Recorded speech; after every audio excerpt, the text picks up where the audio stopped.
الحمد لله نحمده ونستعينه ونستغفره ونؤمن به ونتوكل عليه ونعوذ بالله من شرور أنفسنا ومن سيئات أعمالنا ونعوذ بالله من شرور أنفسنا ومن سيئات أعمالنا من يهده الله فلا مضل له ومن يضلله فلا هادي له ونشهد أن لا إله إلا الله وحده لا شريك له ونشهد أن سيدنا ومولانا محمدا عبده ورسوله أرسله الله بالحق بشيرا ونذيرا وداعيا إلى الله بإذنه وسراجا منيرا أما بعد فأعوذ بالله من الشيطان الرجيم بسم الله الرحمن الرحيم وقال تعالى واعتصموا بحبل الله جميعا ولا تفرقوا قابل احترام بزرگ دوستوں اور بھائیوں،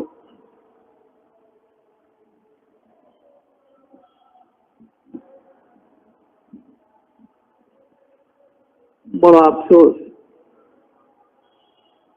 আক্ষেপের সাথে বলতে হয়, মনের বড় ব্যথা নিয়ে বলতে হয়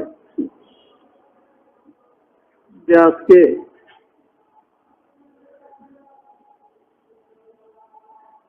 ওই মেহনত নিয়ে এতকাল পর্যন্ত চলার পরে যে মেহনতের মাকসাদ ছিল উম্মতের মধ্যে জোর পয়দা করা, উম্মতের মধ্যে মহব্বত বৃদ্ধি করা,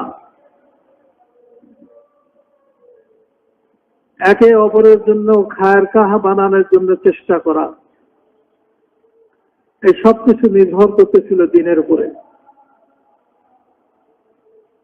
দিন নির্ভর করতেছে দিনের মেহনতের উপরে। দিনের মেহনত হইতেছিল তিন ভাবে।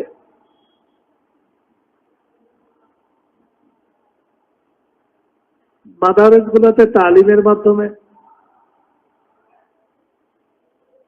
মসজিদে মসজিদে দাওয়াতের মাধ্যমে, আল্লাহওয়ালাদের দরবারে তাজকিয়ার মেহনতের মাধ্যমে। এই তিনটেই দায়িত্ব দেওয়া হয়েছিল হুজুর সাল্লাল্লাহু আলাইহি ওয়াসাল্লামকে।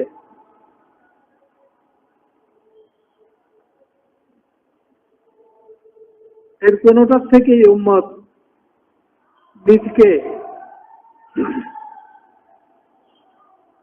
মুক্ত মনে করতে পারে না। কারণ কেউ যদি দাওয়াতের মেহনত করতে চায়, তার কাছে এলেম না থাকে, সে তার দ্বারা সঠিক রাহাবারি হবে না। সঠিক রাহাবারি হওয়ার আগে দাওয়াতের মেহনতের সাথে সম্পৃক্ততার কারণে কিছু মানুষের অন্তরে তার মহব্বত পয়দা হবে। কারণ তাবলীগ নামে একটা গ্রহণযোগ্যতা বিশেষ করে আমাদের দেশের সমস্ত মানুষের মধ্যেই আছে। কি বলেন, আছে না?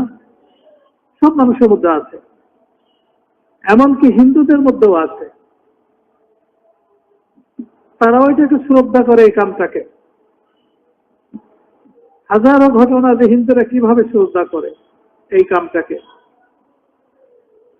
যদি এলেম না থাকে মানুষের মধ্যে, তার এই মেহনতের কারণে একটা গ্রহণযোগ্যতা এসে যায়, তখন সে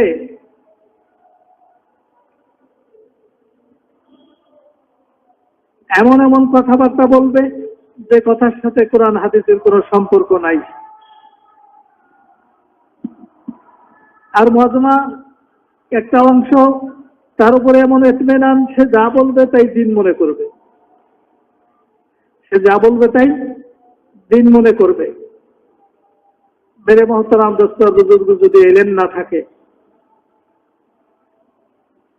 এলেম না থাকলে জাহালাতের সাথে দাওয়াতের কাম করতে থাকবে। এলেম আছে, মেহনত আছে, কিন্তু ভিতরের রোগ আছে। এই রোগগুলোর এলাজ সে করায় নাই, চিকিৎসা সে করায় নাই। নামাজ, রোজা, হজ, যাকাত, নামাজ রোজার মধ্যে মাসলা মাসাইল, ফরজ, ওয়াজিব, সুন্নাত যা আছে এটা হলো শরীয়ত। বাতেনি রোগ যেগুলো আছে,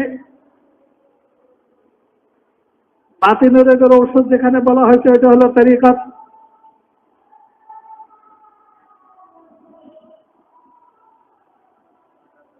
বাতিনি রোগের মধ্যে একটা হলো মিথ্যা বলার প্রবণতা। যার মুখে দাঁড়িয়ে আছে, মাথায় টুপি আছে, মাথায় পাগড়ি আছে, লম্বা জামা আছে, এই লোকটার যদি ভিতরে মিথ্যা স্বভাব থাকে, ওই জামা টুপি থেকে এটাকে প্রকাশ করে দিবে। জামা টুপির মধ্যে ভেসে উঠবে যে লোকটা জামা টুপি গায়ে দিচ্ছে ঠিকই, কিন্তু এই লোকটা মিথ্যা কথা বলে। পাওয়া যাবে? পাওয়া যাবে না। গীবত করার স্বভাব, তার মধ্যে বড়াই আছে, তার মধ্যে ওজব আছে। সে নিজেকে সকলের চেয়েই স্বতন্ত্র মনে করে, তার আমলটা তার কাছে সবচেয়ে সুন্দর মনে হয়। তার মধ্যে চুগলখড়ির স্বভাব আছে।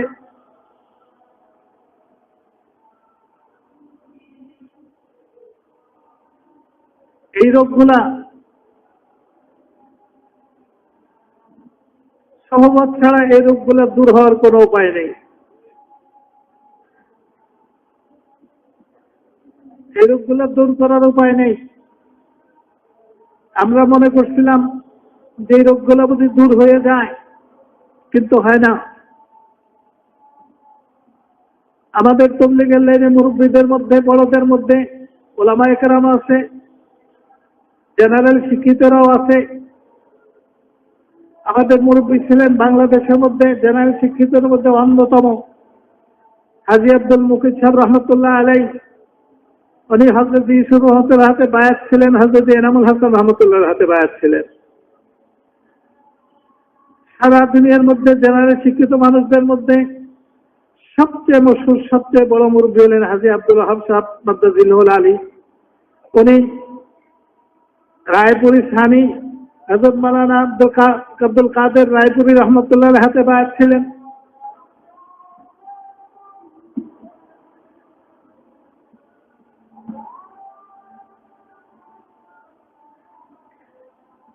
নিজের ভিতরকে পাক করছেন। আন্দোলনী বিমারি যেগুলা, এগুলোর থেকে পাক করছেন। মেরে মোহতারাম দোস্তর বুজুর্গ বলে এগুলোর থেকে পাক না করলে কি হয়? পরিষ্কার হাদিসের মধ্যে আছে 7 আসমানের 7 জন, অনেক রকমের ফেরেশতা আছে, কিন্তু 7 জন ফেরেশতা আছে একটা বিশেষ দায়িত্বে। এই হাদিসটা শোনানোর সময় হযরত মুআয রাদিয়াল্লাহু তাআলা 3বার বেহুশ হয়ে গেছিলেন। ওনাকে জিজ্ঞাসা করা হলো যে আপনি সরাসরি নবীর কাছ থেকে শুনছেন, এরকম একটা হাদিস শোনান। তখন ইনি বলছেন যে আল্লাহ তাআলা যখন 7 আসমানকে বানাইলেন, অন্যান্য মখলুকাতকে সৃষ্টি করার আগে 7 আসমানে 7 জন ফেরেশতা নিয়োগ দিলেন।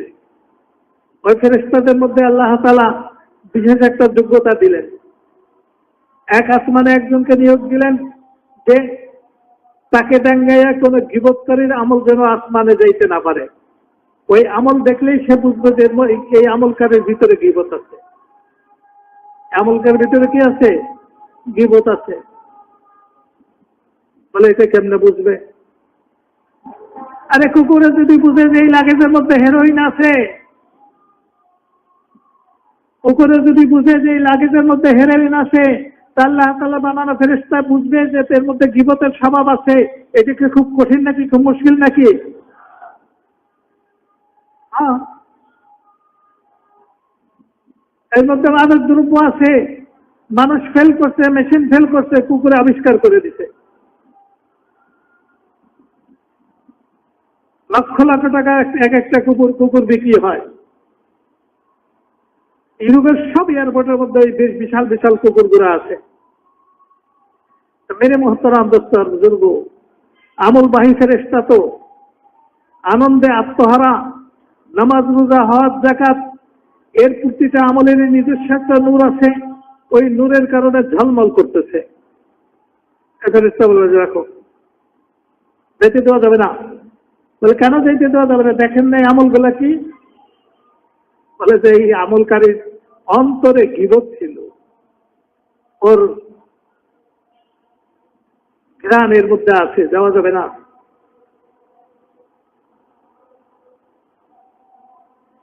এখন আবার অনেকে মনে করে যে হুজুররাও তো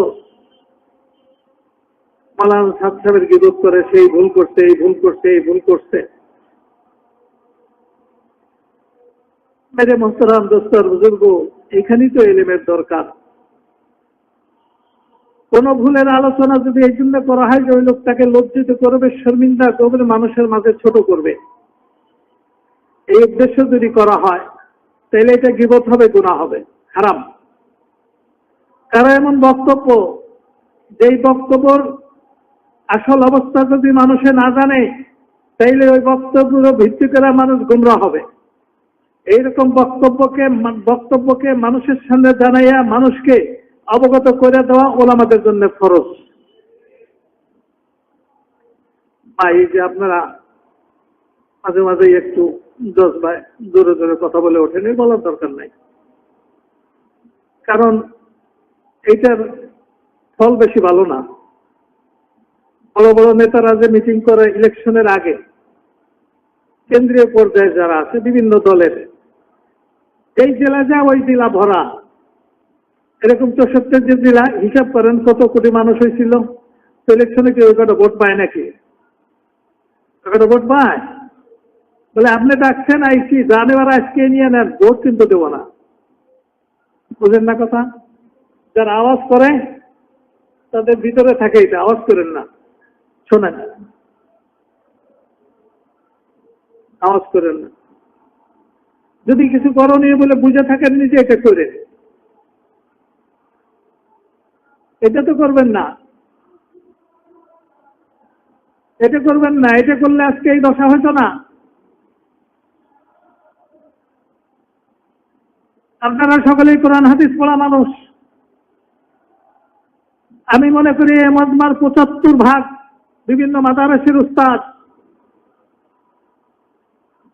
এত কিছু হয়ে যাওয়ার পরে এতদিন পর্যন্ত আপনি চুপ থাকতেছেন কেন?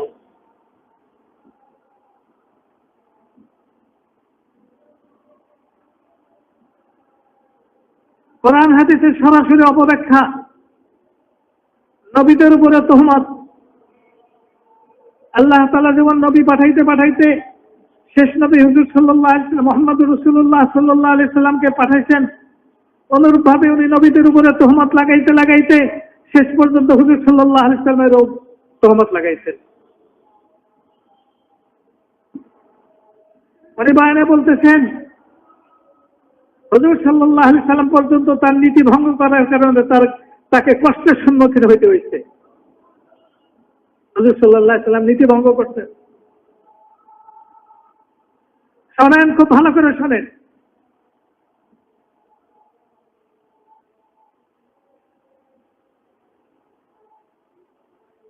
যে সব বিয়েতে নবীজি খেজুর খাওয়াইছেন, এক বিয়েতে শুধু গোস্তের সোনার মধ্যে রুটি ভিজাই খাওয়াইছিলেন, এই জন্য ওই বিয়ের পরে কষ্ট হয়েছে ওনার। নীতি ভঙ্গ করার কারণে আল্লাহ তাআলা ওনাকে ছাড়েন নাই, কষ্ট হয়েছে। সাহাবীরা বসে বসে কথা বলতেছিলেন, তাইলে যে কথা বলার কারণে নবীর কষ্ট হইল, এটা সাহাবীর কি বলতে হবে? সাহাবারা ভুল করছে না ঠিক করছে? যদি সাহাবারা বসে থেকে গল্প গুজব করার কারণে নবীর কষ্ট হয়ে থাকে, তো সাহাবারা ভুল করছে না ঠিক করছে? নবীকে কষ্ট দেওয়া কি জায়েজ না না জায়েজ? কোরআন হাদিসের মধ্যে আপনি দেখান ওই সমস্ত সাহাবীদেরকে আল্লাহ তাআলা কোথায় বলছে যে তোমরা তওবা করো? যারা কথা বলতেছিলেন তাদের কোথায় বলছে যে তওবা করো? দেখাইতে পারবেন আপনি কোথাও? যাদের এই ভুলের কারণে আপনি বললেন যে নবীর কষ্ট হয়েছে, কোরআন হাদিসে কোথাও দেখান আপনি যে তাদেরকে তওবা করতে বলছে? আল্লাহ তাআলার কাছে তো এটা ভুল, এমন ভুল হয় নাই। আল্লাহর কাছে তো ভুল হয় নাই। আপনি তাদেরকে ভুল বলছেন, আর নবী তার নিজস্ব নীতির থেকে, আদর্শ থেকে সরে যাওয়ার কারণে কষ্ট হয়েছে। মেরে মোহতারাম দোস্ত বুজুর্গ, এই কথার আলোচনা এই জন্যই করতে হবে, এটা ফরজ, যাতে করে এই উম্মতকে গুমরাহ না করতে পারে। কারণ তাবলীগের নামে একটা সাধারণের মধ্যে একটা দুর্বলতা এসে গেছে মানুষের। তাবলীগের নামে মানুষ দুর্বল, ইজতেমা তার প্রমাণ। আজকাল যে বিভিন্ন জেলায় জেলায় ইজতেমা হয়, কোন কোন জেলার ইজতেমায় 5,000, 3,000, 5,000 হিন্দু জমা থাকে সেখানে। আমি গত 2 বছর আগে গোপালগঞ্জের জেলার ইজতেমা ছিল, তারা ওই বছর মাঠে আসে নাই। আমি ওইখানে গেলাম, সাথীরা বলল যে এখানে প্রায় 3 থেকে 4,000 হিন্দু আছে, যারা মুসলমানদের সাথে মিলজুলা খাইতেছে, থাকতেছে, নামাজের সময় তারা এখান থেকে সরে যায়। কারণ তাবলীগের নামে মানুষের মধ্যে একটা দুর্বলতা আছে। এই দুর্বলতার সুযোগ নিয়ে নিজের হীন স্বার্থকে উদ্ধার করার জন্য কিছু মানুষ তৎপর হয়ে উঠছে। মেরে মোহতারাম দোস্ত বুজুর্গ, আল্লাহ তাআলা বলেছেন, খবরদার, তোমরা কোরআনের রশিকে মজবুত করে ধরো, খবরদার তোমরা বিক্ষিপ্ত হয়েও না।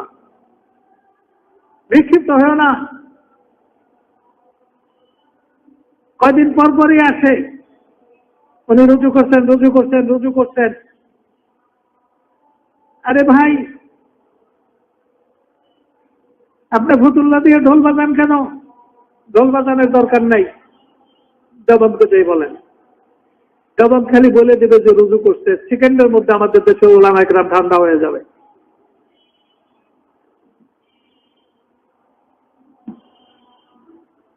অসীম সময় সে ঘোষণা দিলেন রুজু করছে আমাদের সামনে। হ্যাঁ, তো সাহাবার পরে ওই যে 5 জন গেছিলেন, যে সেখানকার শব্দগুলো আপনারা দেখেন। উনি সেখানে বলতেছেন, अगर कोई ऐसी बात कहे जो जमहूर के खिलाफ है, जमहूर के राय के खिलाफ है, उनको तौबा करना चाहिए। मैं भी अगर कहूं तो मुझे भी तौबा करना चाहिए। এটা উনি ছাত্র পড়াইতেছেন,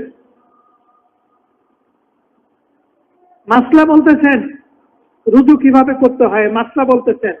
উনি কিন্তু এখানে এই কথা বলেন নাই যে আমি ভুল করে ফেলছি, আমি তওবা করতেছি, এটা কিন্তু বলেন নাই। আমি ভুল করে ফেলছি, আমি তওবা করতেছি, এটা কিন্তু বলেন নাই।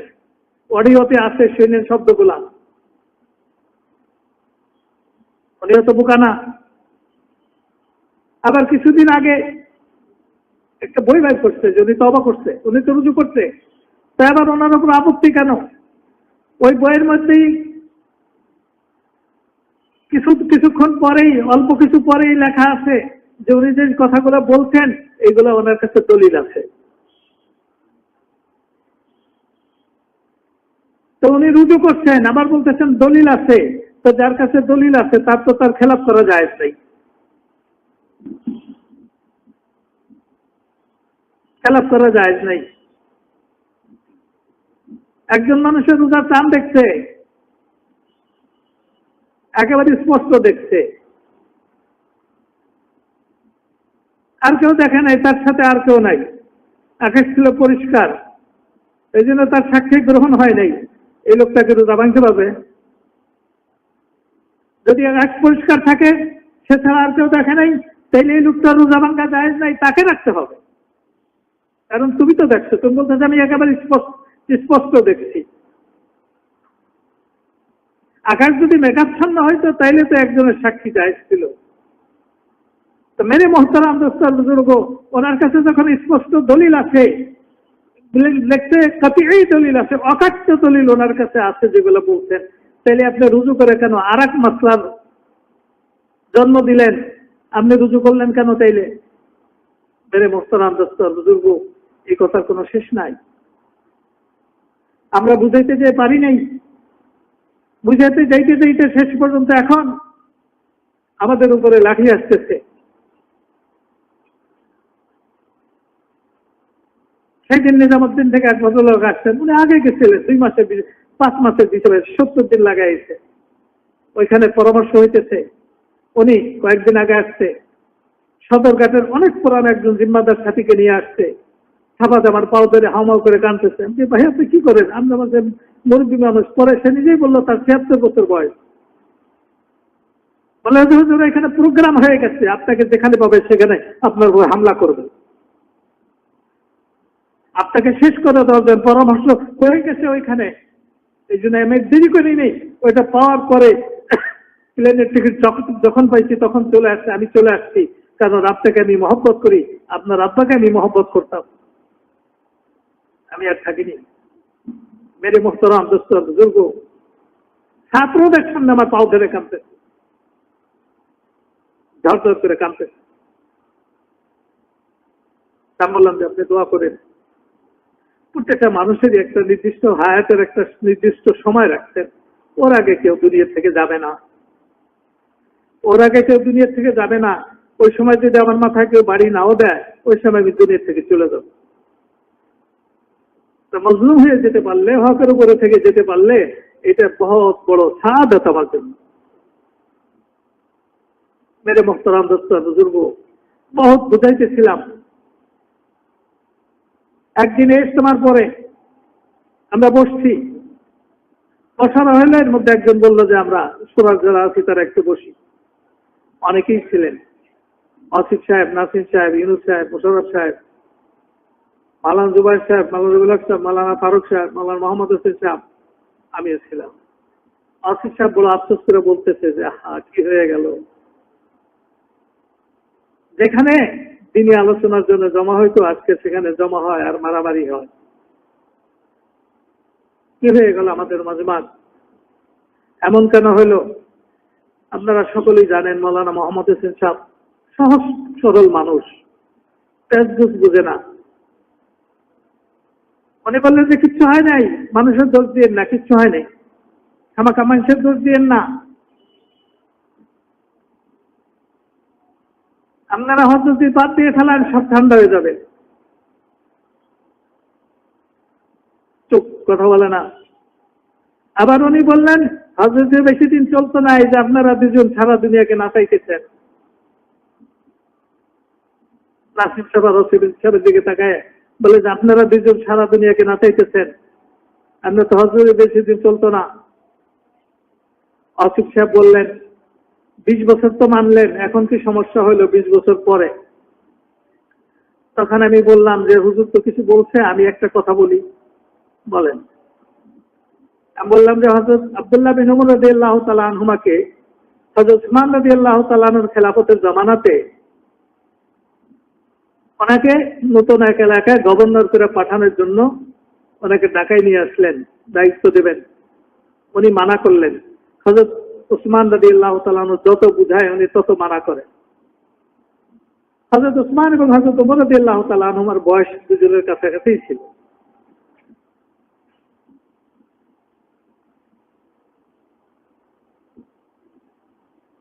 সেই হিসেবে হযরত আব্দুল্লাহ বিন উমর রাদিয়াল্লাহু তাআলা আনহুমা ওনার ছেলের বয়সে।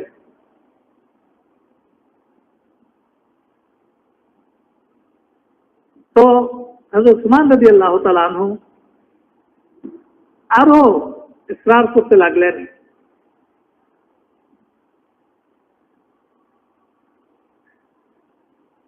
এবং উনি কিছু হাদিস শোনাইলেন জিম্মাদারি নেওয়ার পরে, যদি জিম্মাদারি ঠিক মতো আদায় না করতে পারে তাহলে কিয়ামতের ময়দানে কি কি হবে।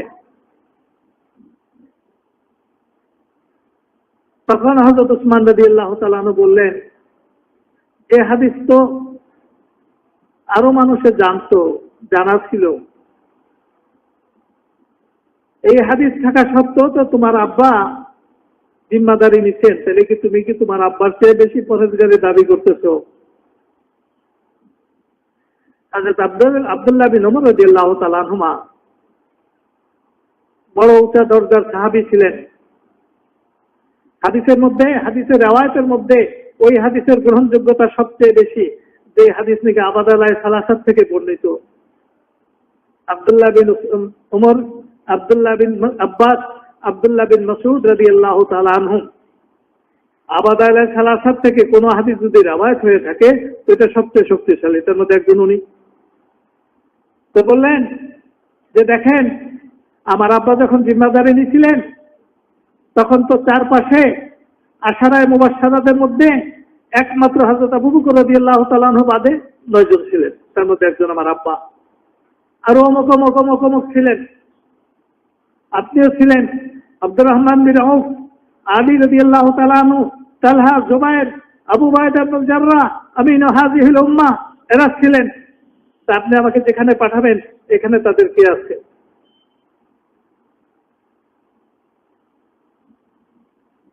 যে আমাকে সাহায্য করবে, সহযোগিতা করবে, আমি তাদের থেকে মশওয়ারা নেব, এরকম কে আছে এখানে? ওসমান রাদিয়াল্লাহু তাআলা আনহু থাপা দিয়ে ওনার হাত ধরলেন, বললেন যে আব্দুল্লাহ, তোমাকে আর ইসরার করব না, আর পিয়াপি করব না, কিন্তু শর্ত হলো এই কথাগুলো আর কারো কাছে বলতে পারবা না। যদি তুমি বলো তাইলে আমি এই দেশটাকে চালানোর জন্য কোনো মানুষের সহযোগিতা পাবো না, আর আমার একার পক্ষে সম্ভব না। তা আপনি 20 বছরের দোহাই দিতেছেন, সেই 20 বছর পর্যন্ত ওইখানে কারা ছিল, আর তারা এখন কোথায়? তারা কোথায়? আপনি কি আমাদেরকে দালান পূজা করার কথা বলতেছেন? মাটি পূজা করার কথা বলতেছেন? কোন ব্যক্তি পূজা করার কথা বলতেছেন? ব্যক্তি পূজা তো করা যাবে না। হুজুর সাল্লাল্লাহু আলাইহি ওয়াসাল্লাম স্পষ্ট বলে গেছেন, যদি তোমরা কার অনুসরণ করতে চাও তাইলে যারা হকের উপরে চলতে চলতে দুনিয়া থেকে চলে গেছে, যাদের জীবনের উপরে কারো কোনো আপত্তি নাই, তাদের অনুসরণ করো, তারা যা যা করছে। সে আপত্তিবিহীন ব্যক্তিত্ব কারা ছিলেন? যাদের জীবনে কোনো আপত্তি নাই, আপত্তিবিহীন ব্যক্তিত্ব কারা ছিলেন? হুজুর সাল্লাল্লাহু আলাইহি ওয়াসাল্লাম, সাহাবায়ে কেরাম রাদিয়াল্লাহু তাআলা আনহুম আজমাইন।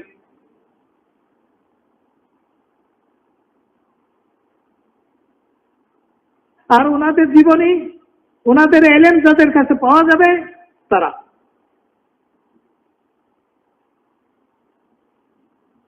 উলুল আমর বলতে আলেম ওই ব্যক্তি, এবং ওই ব্যক্তি যাকে কোনো দায়িত্ব দেওয়া হয়েছে তার দিনদারির কারণে, এবং সে তার দায়িত্বকে কোরআন হাদিসের দৃষ্টিতে আদায় করতেছে, ইখতিয়ারধারী, তার অনুসরণ করার কথা বলা হয়েছে। উলুল আমর মানে রিক্সাওয়ালার ছেলে বাচ্চা, নাম বাচ্চা, ওই বাচ্চা না, বাটা রিক্সা চালায়, 7 মেয়ের পর এক চলে এসে খুশিতে নাম রাখতে বাচ্চা। কি তার ভাঙ্গা ঘরকে দালান হয়ে গেছে নাকি? হ্যাঁ, ভাঙ্গা ঘর দালান হয়ে গেছে। নাম হলো আবেদুর রহমান, করে কমিউনিস্ট পার্টি।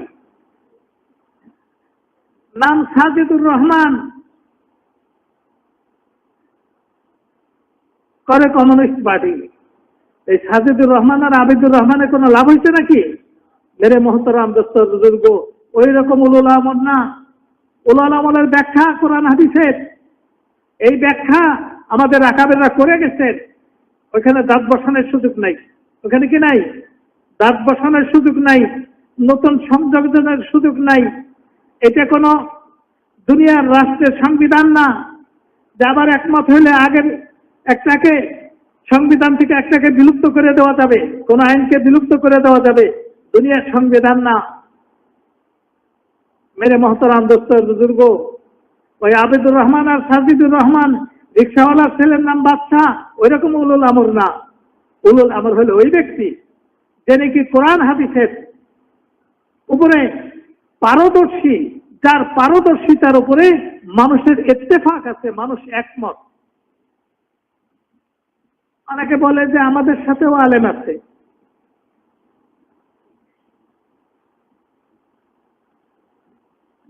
ওই আলেমদের মধ্যে একজন আল ইমারাতু হিয়া সুন্নাহ, ইমারত হলো সুন্নত পদ্ধতি, নবীজির আদর্শ। এই বই লেখা, তারপরে প্রত্যেক মাদ্রাসায় যে ওলামাদের কাছে, মুফতিদের কাছে মাপ পেয়েছে। 3 বছর পর্যন্ত ওনার কোনো সনদ দেখাতে পারে নাই। 3 বছর পর একখানা আনছে, কোথা থেকে আনছে আল্লাহই জানে। এটা এখন পকেটে লেগে ঘুরে। যখন জিজ্ঞেস করে যে আপনি কি আলেম নাকি, বলে যে হ্যাঁ এই যে আমার সনদ, কিন্তু এই মৌলানা আব্দুল্লাহ আল সাহেবের সনদ কেউ দেখতে চায় না। দেখতে চায় নাকি? হ্যাঁ, কেউ দেখতে চায়? আল্লামা শফি সাহেব রহমতুল্লাহ ওনার সনদ কেউ দেখতে চাইছে? হাফেজ হুজুর সদর রহমতুল্লাহ আলাইহি ওনাদের সনদ কেউ দেখতে চাইছে? ফখরে বাংলা কাজী ইসলাম সাহেব তাদের সনদ কেউ কোনোদিন দেখতে চাইছে? হ্যাঁ, বলে তারাও আলেম, কিন্তু সনদ না দেখলে মানুষ বিশ্বাস করে না। আর কথা একটা বললে তার মধ্যে 10 রকমের ভুল বের হয়। মেরে মোহতারাম দোস্তার বুজুর্গ, বহরডাঙ্গা মাদ্রাসার পাশে এক লোক ছিল, জমাজমিন অনেক ছিল, তার নাম ছিল আলেম মাতবার। আপনারা যদি এখন যান তাহলে দেখবেন যে এখন যেখানে বক্তব্যের ঘরগুলো আছে সামনে বিশাল মাঠ। আমরা যখন পড়ছি তখন ওই জমিটা ছিল আলেম মাতবারের। আর ওই এলাকার মধ্যে আলেম মাতবারের সে জাহেল কেউ নাই।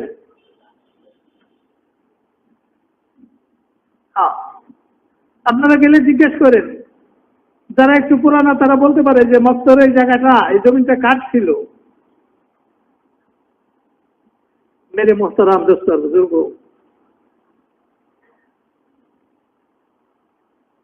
উলুল আমরের ব্যাখ্যা করে দেওয়া হয়েছে। কোরআন হাদিসের সহিহ ইলম যার কাছে আছে, যার উপরে দায়িত্ব দেওয়া হয়েছে এখতিয়ারধারী, সেই যে কেউ উলুল আমর বললে হবে না। তা আমি জিজ্ঞেস করলাম যে আপনি কি বলতে চাইতেছেন আমাদেরকে? মাটি পূজা করতে, দালান পূজা করতে, না কোনো ব্যক্তিকে পূজা করতে? ব্যক্তি পূজা করতে হুজুর সাল্লাল্লাহু আলাইহি ওয়াসাল্লাম নিষেধ করে গেছেন। এই সমস্ত কথাবার্তা যখন মানুষের কাছে পৌঁছেছিল তখন তারা কয়েকজন হাদিসের খেলাফ তারা অঙ্গীকার করলো ইয়ের মধ্যে, স্ট্যাম্পের মধ্যে, যতদিন পর্যন্ত বাঁচা আছি আমারও ওনার ইত্তেবা করব। আর হুজুর সাল্লাল্লাহু আলাইহি ওয়াসাল্লামের জীবিত মানুষের ইত্তেবা তোমরা করো না। তাইলে তারা হাদিসের পক্ষে আছে না বিপক্ষে আছে? যে স্পষ্ট ঘোষণা দিচ্ছে যে হাদিস অনুযায়ী চলবো না, তার কথা আমাদের অনেকের কাছে মিঠা লাগে। রুচির পরিবর্তন হয়ে গেলে কি করব? আপনারা জানেন এই যে ইজতেমা গেল, তার আগের ইজতেমাতে ওলামায়ে কেরাম 3 বার গেছে কাকরাইলে। প্রথমে যে একটা 3টা প্রস্তাব দিলেন, ওনা প্রস্তাব লিখিত আকারে দিলেন, যে বললেন যে আমরা যদি সরাসরি চিঠিতে এটা উনি নাও করতে পারেন, কারণ ওনার মধ্যে জিদ খুব বেশি।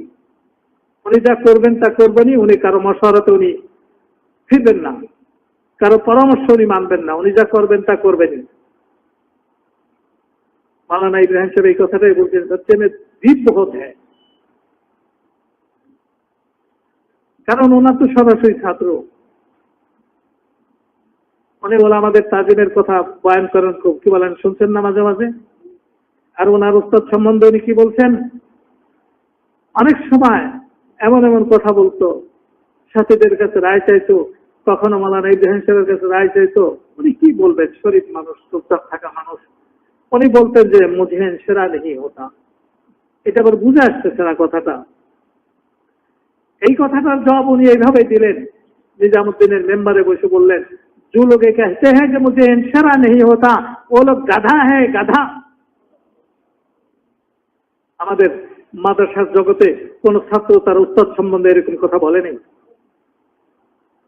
আমাদের দেশের সবচেয়ে ঘৃণিত আলেম আজিজুল হক চিটাগাঁয়ের যে শের বাংলা নামে পরিচিত, বেদাতকে সবচেয়ে মজবুত অবস্থানে যে নিয়ে গেছে, সেও কোনোদিন তার উস্তাদ সম্বন্ধে এরকম কথা বলেনি। উনি চাইতেছেন এই কামটাকে সাহাবাদের তর্জের উপরে উঠাইতে। তো উস্তাদের ব্যাপারে সাহাবাদের তর্জ কি ছিল? হযরত আলী রাদিয়াল্লাহু তাআলা আনহু বলছেন, আমি এক অক্ষর যার কাছ থেকে শিখছি আমি তার গোলাম হয়ে গেলাম। সে ইচ্ছা করলে আমাকে বিক্রি করতে পারে, ইচ্ছা করলে আমাকে রাখতে পারে। আপনি যখন কামকে সাহাবাদের তর্জের উপরে নেবেন, তো সাহাবাদের উস্তাদের সাথে আচরণের তর্জ যেটা ছিল, এটা আপনি কেন ভাঙলেন? তাহলে বোঝা গেল যে শব্দ আপনার এটা থাকলেও আপনার উদ্দেশ্য ভিন্ন। কালিমাত হাক্কিন উরিদা বিহাল বাতিল, আরবিতে একটা কথা আছে, কথাটা সত্য কিন্তু উদ্দেশ্য খারাপ। উদ্দেশ্য কি খারাপ, তাহলে আপনার উস্তাদ সম্বন্ধে আপনি এই কথা বলবেন কেন? মেরে মোহতারাম দোস্তর বুজুর্গ, এগুলো সবই অডিওতে আছে। কালকে আবার পাইকারি আপত্তি করেন না, জনের বলে গেলেন কোথায় পাইলেন, পাইকারি আপত্তি করেন না। ওলামারা দিয়ে গেলেন তিনটা বিষয়। একটা হলো ওনার যত ভুল ভ্রান্তি এ পর্যন্ত হয়েছে উনি স্বীকার করে নেবেন, দেওবন্দকে ইতমিনান করবেন, দেওবন্দ গ্রহণ করবে, ওনার ফিরে আসাটা প্রত্যাবর্তন রুজুটা দেওবন্দে গ্রহণ করবে এবং দেওবন্দকে তার ওয়েবসাইটে ছেড়ে দিবে। 2 নম্বর হলো হযরত জেনামুল হাসান রহমতুল্লাহ আলাইহি শেষ জীবনে বড় পেরেশান ছিলেন যে আমার পরে কি হবে। মেরে মোহতারাম দোস্তর বুজুর্গ, যে সংসারটা গড়ে তার কিছু পেরেশানি তো থাকেই, কি বলেন ঠিক কি ঠিক না? যেই 3 জনের হাতে এই তবলিগের কামটা গড়ছে, পূর্ণতা লাভ করছে, তার মধ্যে তো উনিও একজন। পেরেশান, একদিন পেরেশান হয়ে এই খবর শেখুল হাদিস হযরত মাওলানা জাকারিয়া রহমতুল্লাহ আলাইহি, যার কথা হাফেজ ইলিয়াস রহমতুল্লাহ আলাইহি বহুবার বলছেন, তুই আমার মতামতের যত বাধা দিছস, বাধার সৃষ্টি করছো, এই সৃষ্টি এরকম বাধা আর কেউ সৃষ্টি করে নাই। আর তোর দ্বারা এই কামের যত সহযোগিতা হয়েছে, এত সহযোগিতা করা হয়নি। কারণ হযরত ইলিয়াস রহমতুল্লাহ আলাইহি কোনো কিছু করতে চাইলে নতুন করে সাথে সাথে ওনাকে ডাকতেন, আর উনি এটা কোরআন হাদিসের অনুযায়ী হইল কিনা, যতক্ষণ পর্যন্ত কোরআন হাদিসের অনুযায়ী না হয়েছিল এতক্ষণ পর্যন্ত করতে দেন নাই। একবার হযরত ইলিয়াস রহমতুল্লাহ আলাইহি চিন্তা করলেন, এই জামাতটা যে গাছতেই যাইতেছে, এইটা বুঝানোর জন্য একরকম বিশেষ রঙের একটা ঝান্ডা থাকলে ভালো, যারা কোনো মিছিল না, অন্য কোনো পন্থী না, এটা তবলিগ পন্থী। সেগুলোতে রহমতুল্লাহ বলে যেটা করা যাবে না, কারণ নামাজের রক্ত হয়েছে এটা জানার জন্য ঝান্ডা উড়ানোর কথা হয়েছিল, হুজুর সাল্লাল্লাহু আলাইহি ওয়াসাল্লাম এটাকে গ্রহণ করেন নাই। সুতরাং দিনের কোনো ব্যাপারে ঝান্ডা দিয়ে মানুষদেরকে আকৃষ্ট করা এটা হাদিসের নিষেধ। এরকম কঠোর ছিলেন, যতক্ষণ পর্যন্ত পুরোপুরি কোরআন হাদিস অনুযায়ী না হয়েছে এতক্ষণ পর্যন্ত চালাইতে দেন নাই।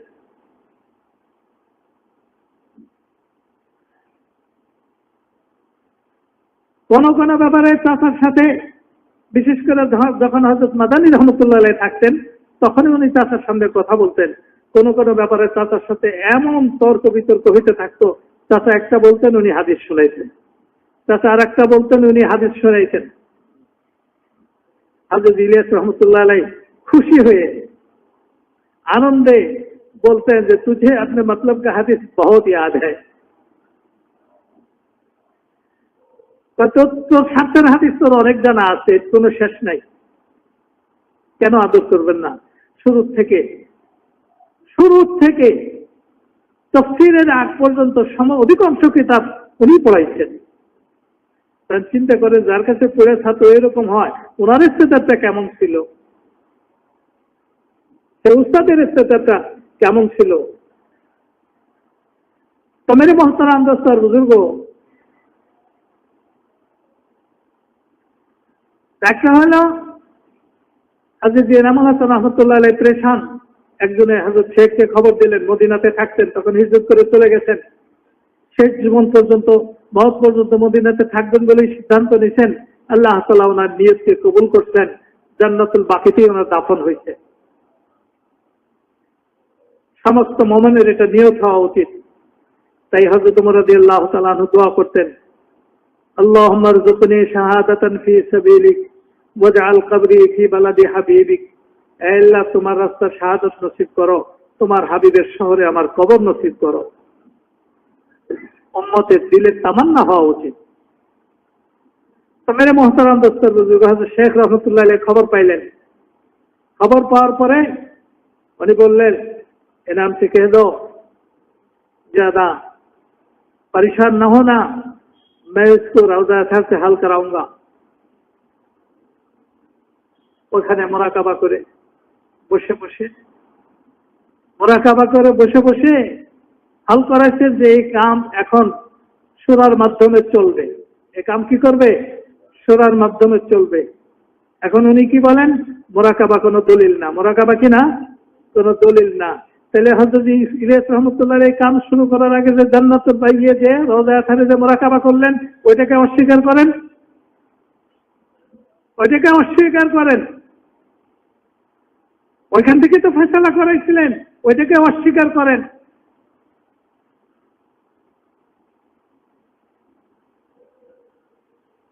ওটাকে অস্বীকার করেন না কেন? ওইটাকে অস্বীকার করেন। মেরে মোহতারাম দোস্তর বুজুর্গ, হযরত এনামুল হাসান রাহমাতুল্লাহ আলাইহি বললেন, যখন কাম এত বেশি প্রসার লাভ করছে, একজন মানুষ কোন একক ব্যক্তিত্বের মধ্যে এই যোগ্যতা নাই যে পুরা কামকে একা নিগরানি করবে, তোমরা শোরা বানাও। আর যদি শোরা বানাইলে তাজবিজ করা হলো, হযরত তার মধ্যে থেকে শোরা বানাইলেন। প্রথমে ওনাদের দুজনের নাম ছিল না, 8 জনের। হযরত যেই তাজবিজ করছিল তাজবিজের মধ্যে ছিল না। হযরত এনামুল হাসান রাহমাতুল্লাহ বলেন যে ঠিক আছে, মাওলানা সাদের নামও দাও আর মিয়াজি মেহরাবের নামও দাও। 10 জন হয়ে গেল। আস্তে আস্তে উনি খুব বয়সের ভারে নুজ্জ ছিলেন, খুবই তাড়াতাড়ি তারা দুনিয়া থেকে চলে গেল। বাকি থাকলো 2 জন। কাম করনেওয়ালারা পরেশান হয়ে গেলেন যে ওনাদের 2 জনের জীবদ্দশাতেই এই সূরাটা মুকাম্মাল হওয়া উচিত। এটা কোনো আলমী সূরা না, এটা নতুন কিছু না, এটা হযরত এনামুল হাসান রাহমাতুল্লাহ আলাইহির ফয়সালা করা বানানো সূরা। 2015-তে রায়বেন্দ্র ইজতেমার সময় সূরা মুকাম্মাল করা হলো।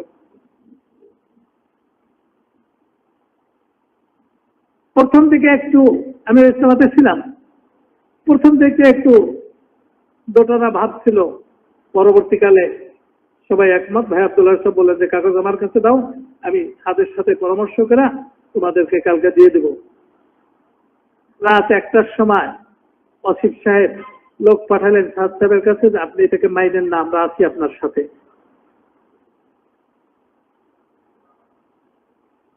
যাকে পাঠাইছিলেন সে এখনো বাঁচা আছে। মেরে মোহতারাম দোস্ত বুজুর্গ, 2 নম্বর ছিল ওই সূরাকে উনি মেনে নেবেন, ওর মধ্যে ওনার নাম আছে। 3 নম্বর হলো অতক্ষণ পর্যন্ত উনি বাংলাদেশে আসবেন না যতক্ষণ পর্যন্ত নিজামুদ্দিন থেকে যে সমস্ত পুরানা জিম্মাদার ওলামায়ে কেরাম যারা চলে গেছেন তাদেরকে উনি সাথে করে না নিয়ে আসবেন। আমরা বললেন যে ওলামারা বললেন যে আমরা যদি চিঠিতে যাই তাহলে হয়তো উনি পড়বেনই না। কাকরাইলের পক্ষ থেকে গেলে হয়তো উনি পড়তে পারেন। আমরা দেখলাম যে একটা শর্ত ওনার জন্য খুব কঠিন হয়ে যাবে। ঠিক আছে, যদি আসে তাহলে আমরা ওনাকে অনুরোধ করবো যেটা মানেন। তখন পাকিস্তানের মুরব্বীরাও থাকবে, সবাই মিলে অনুরোধ করব। আমরা 2টা বললাম, জবমকে ইতমিনান করেন আর মৌলানা ইব্রাহিম সাহেবদেরকে সাথে করে নিয়ে আসেন। একদিন চিঠি আমরা পাঠাই দিলাম, সকালবেলা মশারতে ছিলাম, এমন সময় আসিফ সাহেবের মোবাইলে ফোন বাজলো। উনি ফোন দেখলেন, সম্ভবত নিজামুদ্দিনের নাম্বার দেখে খুব খুশি হয়ে গেলেন। খুশি হয়ে ভুলে গেলেন যে পরবর্তীকালে কি হইতে পারে। উনি স্পিকার অন করে দিলেন। ওইখান থেকে জিজ্ঞাসা করলেন, ভাই ওয়াসিফ बोल रहे हैं? हाँ वासिफ बोल रहा हूँ। ये जो खत लिखी है आपने, आपकी तरफ से जो खत आई है, इसमें जो शर्त लगाई गई ये तमाम शुरा वालों ने मिलकर लिखी है? हाँ सब ने मिलकर लिखी है। अच्छा, तो फिर इसका मतलब ये है कि मौलाना अगर ये जो शर्त पूरी ना करे तो मौलाना ना आए, ये मतलब है? যদি উনি শর্ত পুরা না করেন তাহলে উনি আসবেন না, এইটা কি চাইতেছেন আপনারা? उन्हें साथे साथे बोले नहीं नहीं ऐसी बात नहीं है, उनको तो आना है, ये उलमा की तरफ से एक बात थी, हमने पहुंचा दिया, उनको तो जरूर आना है, वो हमारा अमीर है, निजामुद्दीन हमारा मरकज है। बोलें সবাই মিলে লিখলাম, আর উনি বললাম যে এটা কোনো জরুরি জিনিস না।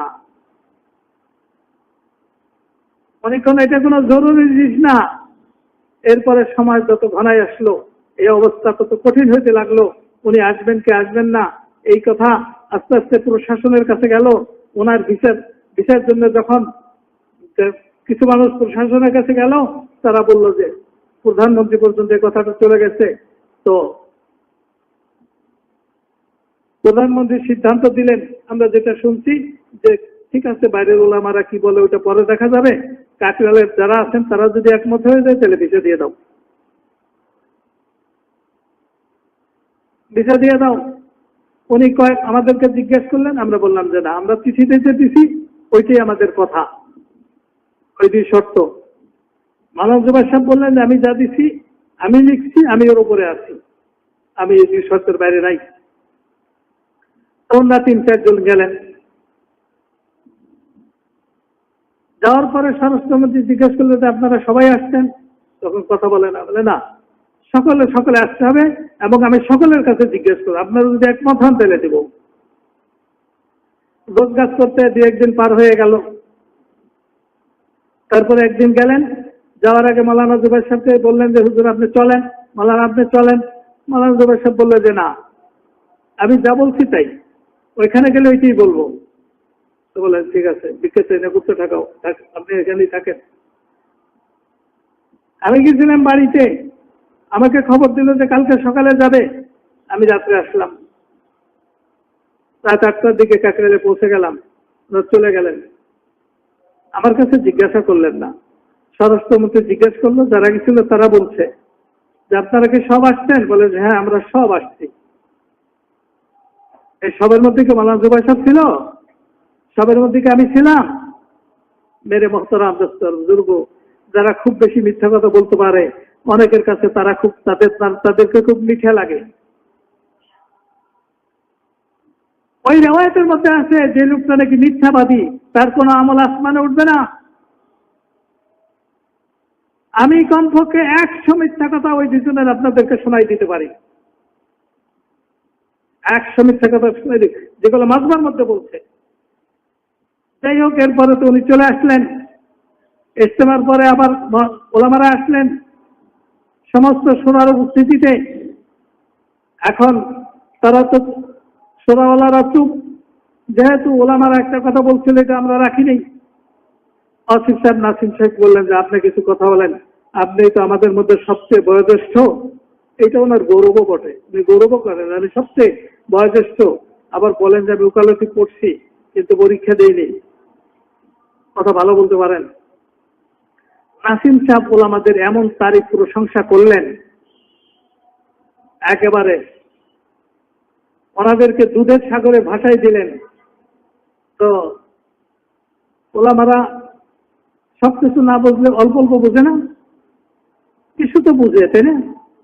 একজন বললেন যে নাসিম ভাই, আপনি আমাদের এত প্রশংসা করলেন এবং এত অবদানের স্বীকার করলেন, আর আমরা আপনার কাছে একটা শর্ত দিয়ে একটা দিছিলাম, ওনাকে আসতে নিষেধ করে নেই, 3টা শর্ত পুরো করে আসতে বলছিলাম, আর এই কথাটা আমাদের রাখতে পারলেন না, এতটুকু মূল্যায়ন আমাদেরকে করতে পারলেন না, আর আজকে দুধের সাগরে আমাদেরকে ভাসাইতেছেন।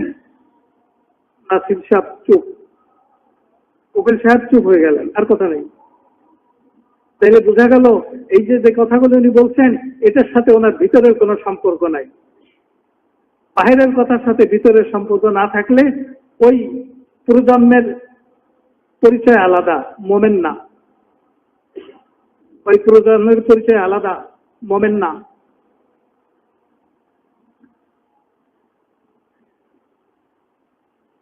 আপনারা আমাদেরকে একটু খেয়াল করলেন না। এরপরে আসিফ সাহেব কিছু কথা বললেন, একজন ওনাকে জিজ্ঞেস করলেন যে আসিফ ভাই, আসিফ সাহেব বললেন যে দেখেন আমরা কি করব, আমরা তো ওনাদেরকে বলো না, উনি যদি আসতে চান তো আমরা কি ঠেকাইতে পারি, বাধা দিতে পারি? ওনাদের মশাদাই তো আমরা চলি, সারা দেশে তবলিগ চলে। উনি আবার জিজ্ঞেস করলেন যে আসিফ ভাই, তাহলে কি আপনি ওনাকে আনার জন্য কোনো চেষ্টা করেন নাই? উনি পরিষ্কার বলে দিলেন যে আমি কোনো চেষ্টা করিনি। উনি চুপ হয়ে গেলেন, ওই আলেম চুপ হয়ে গেলেন। কারণ এত সুন্দর সুন্দরী লেবাস, বাথরুমে যাওয়ার সময় তার পাগড়ি থাকে, উনি যে এত প্লেন মিথ্যা কথা বলতে পারে এটা ওনাদের ধারণা ছিল না। সহজ ভাষায় মিথ্যা কথা বলতে পারে এটা ওনার নিজেকে বিশ্বাস করতে পারতেছিলেন না। তা আমি ওনাকে বললাম যে হুজুর মাফ করবেন, আপনি আবার জিজ্ঞেস করেন। আমি আপনাকে বলতেছি যে আবার জিজ্ঞেস করেন উনি কোনো চেষ্টা করছে কিনা। এবার আসিফ সাহেব চুপ, এবার আসিফ সাহেব চুপ। আমি বললাম যে জিজ্ঞেস করেন কয়বার চেষ্টা করছে। দুইবার সশরীরে স্বরাষ্ট্রমন্ত্রীর কাছে গেছে কিনা, এর আগে লোক পাঠাইছে কিনা। আর যে চিঠিটা আপনারা দিচ্ছিলেন সেই চিঠিটাতে এমন গুরুত্বহীন উনি করছেন যে এটা কোনো গুরুত্বপূর্ণ চিঠি না, ওনার নিজের শব্দ। ऐसी बात नहीं है, उलमा की एक बात थी हमने पहुंचा दिया, आपको तो आना ही है। তাইলে ওনার বক্তব্যের সাথে এই ঘটনাগুলোর কোনো মিল আছে নাকি, মিল আছে কিনা উনি জিজ্ঞেস করলেন যে আসিফ ভাই উনি যেটা বলতেছেন এটা কি সত্য। উনি চুপ, উনি চুপ। আর কথা নাই। এর মধ্যে দু একটা কথা আলোচনা হলো। এর মধ্যে প্রফেসর ইউনূস সাহেব বললেন যে আপনারা এই যে মৌলানার ব্যাপারে যে সমস্ত কথা বলতেছেন এটা কি গীবত হবে না, এটা কি গীবত হয়ে গেল না। সাথে সাথে একজন জিজ্ঞেস আপনি কে, আপনি কি আলেম, বলেন গীবতের সংজ্ঞা কি, বলেন গীবতের সংজ্ঞা কি। এই জন্য আপনাদেরকে আমি আগে আরোপ করছি উম্মত গুমরা হইতে পারে এরকম কোন কথাবার্তা থেকে উম্মতকে সতর্ক রাখা এটা গীবত না, বরং আলেমদের দায়িত্ব, এটা ফরজ। সবকিছুর উপরে গীবতের লেবেল লাগাবেন না। অনেকের মুরব্বী এই কথা বলে আটকা পড়ে গেছিল। বলেন গীবতের সংজ্ঞা কি। প্রায় 7-8 মিনিট পর্যন্ত ওলামারা জিজ্ঞেস করতেছিলেন বলেন গীবতের সংজ্ঞা কি। চেহারাটা লাল হয়ে গেল। উনি একবার ওলামাদের বিপক্ষে একটা বয়ান দিলেন টঙ্গীর মাঠে, যেটা বললেন যে আলেমরা হলো সবচেয়ে ঘৃণিত, জাকের হলো সবচেয়ে ঘৃণিত, যার সারবস্তু চলেছে এটা। যার কারণে ওলামারা খবর জানাইলো যে ওনাকে যদি কাকরাইল থেকে বের না করা হয় তাহলে আমরা এসে বের করে দেবো ওনাকে। কাকরাইল বলে যে ভাই তুমি যে তোমার মাপ চাও, তোমার রাস্তা তুমি খোলো। মাদ্রাসায় ঘুরে ঘুরে যে মাপ চাইছে, এক মাদ্রাসাওয়ালারা বলছে যে আপনি তো মাপ চাই চাইছেন কিন্তু আপনার ভিতরে যে কোনো অনতত্ব আছে এটা আমি বুঝতে পারলাম না। একজন এক মাদ্রাসায় গেছে, সে বলছে যে আমি আপনার সাথে কোনো কথা বলবো না, আপনাকে খুব মেহমানদারি করবো, খুব একরাম করবো। আমার বাপ বলে গেছেন যেই গেটের মধ্যে ঢুকবে সে তোমার মেহমান, সে দোষী গুণী গুণাগার নেককার এটা তুমি দেখে না, ওটা আল্লাহ দেখবে। সুতরাং বসেন, আপনাকে একরাম করবো কিন্তু কোনো কথা বলবো না। উনি কি আসলে অন্তর থেকে তওবা করছিলেন? যদি অন্তর থেকে তওবা করে থাকেন তাইলে সেই ইজতেমার আগে যাত্রাবাড়ি মাদ্রাসা 21 জন মানুষের উপস্থিতিতে যে একটা ফয়সালা হলো, যেটা নিয়ে যখন একটা টানাটানি শুরু হয়েছে, দরকার নাই মাওলানা সাহেব আর তার ছেলে না আসুক, মাওলানা ইব্রাহিম সাহেব আর আহমদুল্লাহ সাহেব না আসুক, ওনাদের পরে যারা আছে তারা আসুক, এটা সমাধান হয়ে গেলে তারপরে সকলেই আসবে। উনি 1 নম্বরে বলে উঠবেন যে আমি এটা মানি না। আমাদের শুরুটা যদি অন্তরে থাকবে তাহলে ওলামারও যেটা ফয়সালা করলো এর উপর আপত্তি উনি কি করে করলেন, তাহলে উনি যে তওবা করে আসলেন এই তওবাটা কি আন্তরিক তওবা ছিল না এটা লোক দেখানো তওবা ছিল?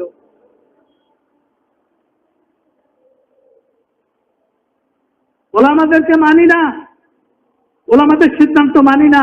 মেরে মোহতারাম বুজুর্গ, ওলামাদের সিদ্ধান্ত যে মানে না সে কি ওলামাদেরকে ইজ্জত করলো না অপমান করলো? ওলামাদেরকে সে অপমান করে। হুজুর সাল্লাল্লাহু আলাইহি ওয়াসাল্লাম বলতে সে হলো খালেস মুনাফিক। জিভটা কেটে রেখে যাবো কোনো কথা ভুল বলে থাকলে।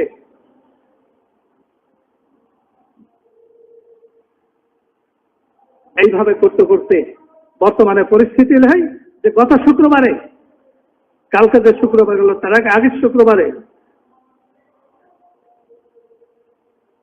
সাধারণ মানুষ যখন নাকি কাকরাইলে ভিড় হয়ে উঠতে পড়ে তখন অবরোধ হয় না, ধান কাটা শেষ হলে, পাট কাটা শেষ হলে, রমজানের শুরুতে, এবার তো 42টা দেশ, 46টা জেলা থেকে জামাত বের হইতেছে, এই জন্য কোনো ভিড় নাই, ভিড় কম।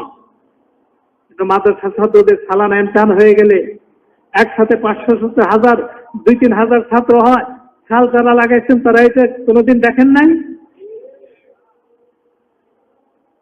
কাল শুক্রবারে, আগের শুক্রবারের 2 দিন আগে সব অধিকাংশ মাদ্রাসার ইমতিহান শেষ হয়েছে না? ছাত্ররা আসছে। মুফতি মনসুর হক সাহেব ঘোষণা করে দিচ্ছেন যে দাওরায় পড়তে চাইলে চিল্লা দিতে হবে। বাইরের থেকে কেউ দাওরা পড়তে আসলে তার চিল্লা দিতে হবে, তাছাড়া ভর্তি করবো না। কেন ওই ছেলেগুলা মাদ্রাসাতে আসলো, কাকরাইলে আসলো?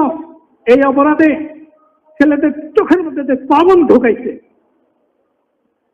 আমাদের উস্তাদের সামনে। একটা ছেলে এখনো তার দাড়ি হয় না, বয়স হয়েছে 16-17 বছর বয়স হয়েছে, তাকে মারতেছে। ছেলেটা কাঁদতেছে যে ভাই আমি হাফেজ, আমার এক জায়গায় আমি তারাবি পড়াবো, কথা হয়ে গেছে, আমি 10টা দিনে রয়েছি, তুই তবলিগে আইলি কা? তাকে মারতেছে, তার গলার মধ্যে পড়াইতেছে।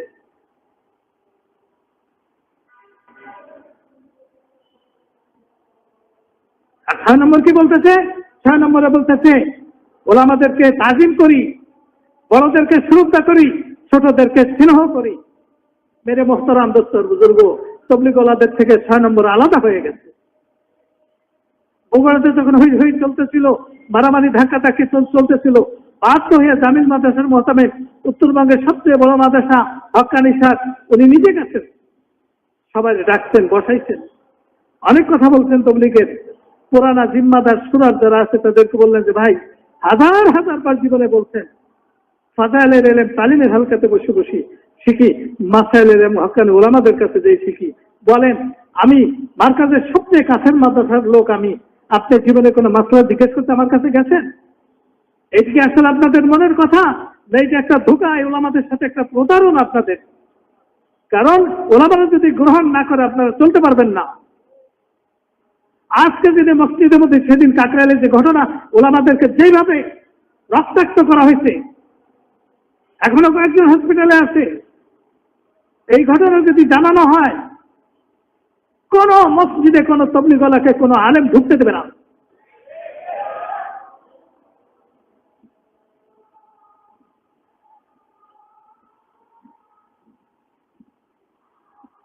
নাসিম সাহেবের মতো বয়সী শোনা,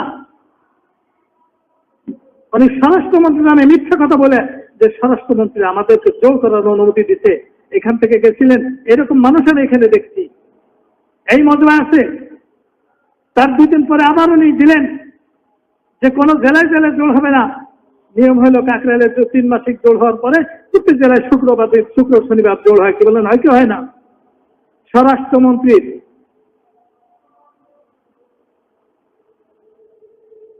অনুমতিতে জানানোয় কোন জেলায় জোর হবে না। স্বরাষ্ট্রমন্ত্রী এটা শুনলেন বৃহস্পতিবারে, সাথে সাথে একজনকে ফোন করে দিল। উনি আমাকে জানাইলেন যে নাসিম সাহেবকে বলো যদি এই চিঠি প্রত্যাহার না করে 1/2 ঘন্টার মধ্যে তাকে আমি অ্যারেস্ট করবো। কোথায় গেল বয়সী শিশুরা সত্যবাদী? 20 মিনিট পরে কেন মাপ চাইলেন? কেন 20 মিনিট পরে মাপ চাইলেন? যারা নাকি উঠতে বসতে মিথ্যা কথা বলতেছে, জান মাল কোরবানি করে এখনো তাদেরকে মিঠে মিঠে লাগে। উনি লিখলেন ভুলক্রমে স্বরাষ্ট্রমন্ত্রীর নাম এসে গেছে। তাই আমি বললাম যে আপনি যাই জিজ্ঞেস করেন কি লিখতে চাইছিলেন, যে কোন শব্দ লিখতেছিলেন, ওই শব্দটা না হইয়া কি হয়ে গেছে, স্বরাষ্ট্রমন্ত্রী হয়ে গেছে, শব্দটা জানতে চাই। কোন শব্দ লিখতে গেছিলেন? মেরে মোহতারাম দোস্তর বুজুর্গ, এখন কিছু মানুষের কাছে তবলিগের নামে সবচেয়ে মিথ্যা বেসারতি বেশি শুরু হয়ে গেছে।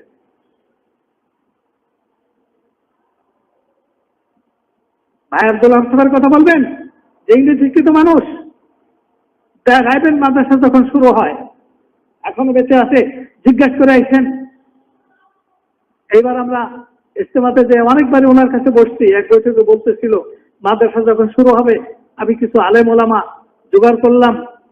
তার মধ্যে মৌলানা ইহসান সাহেব সবচেয়ে কম বয়সী, মৌলানা জাহেদ শাহ সাহেব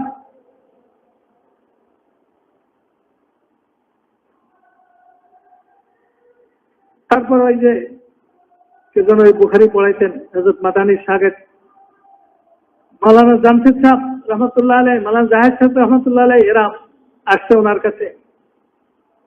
জাহিদ সাহেব, মাদ্রাসা তো শুরু করব, কি পড়াবো কি পড়াবো? জাহিদ সাহেব বললেন, হানাফিয়ত পড়াও, হানাফিয়ত পড়াও, হানাফি মতবাদকে পড়াও। হানাফিয়ত কি জিনিস এটা তো আমরা জানি না। দেওবন্দ ফারেক আলেম তারা বলতেছে হানাফিয়ত কি জানি না। বলে কেন? তোমরা মাওলানা ওবায়দুল্লাহ সিন্ধি রহমতুল্লাহ আলাইহি ওই কিতাব পড়ো নাই? 3 জিনিসের সমন্বয় হলো হানাফিয়ত, 3 জিনিসের সমন্বয় হলো হানাফিয়ত। একটা হলো জিহাদ, আর একটা হলো তাসাউফ, আর একটা হলো হানাফি মাযহাব অনুযায়ী হাদিস। সব মাথা নত করছে। তাহলে ওনাকে কি বলবেন? ইংরেজি কিছু শিক্ষিত বলবেন না আলেম বলবেন?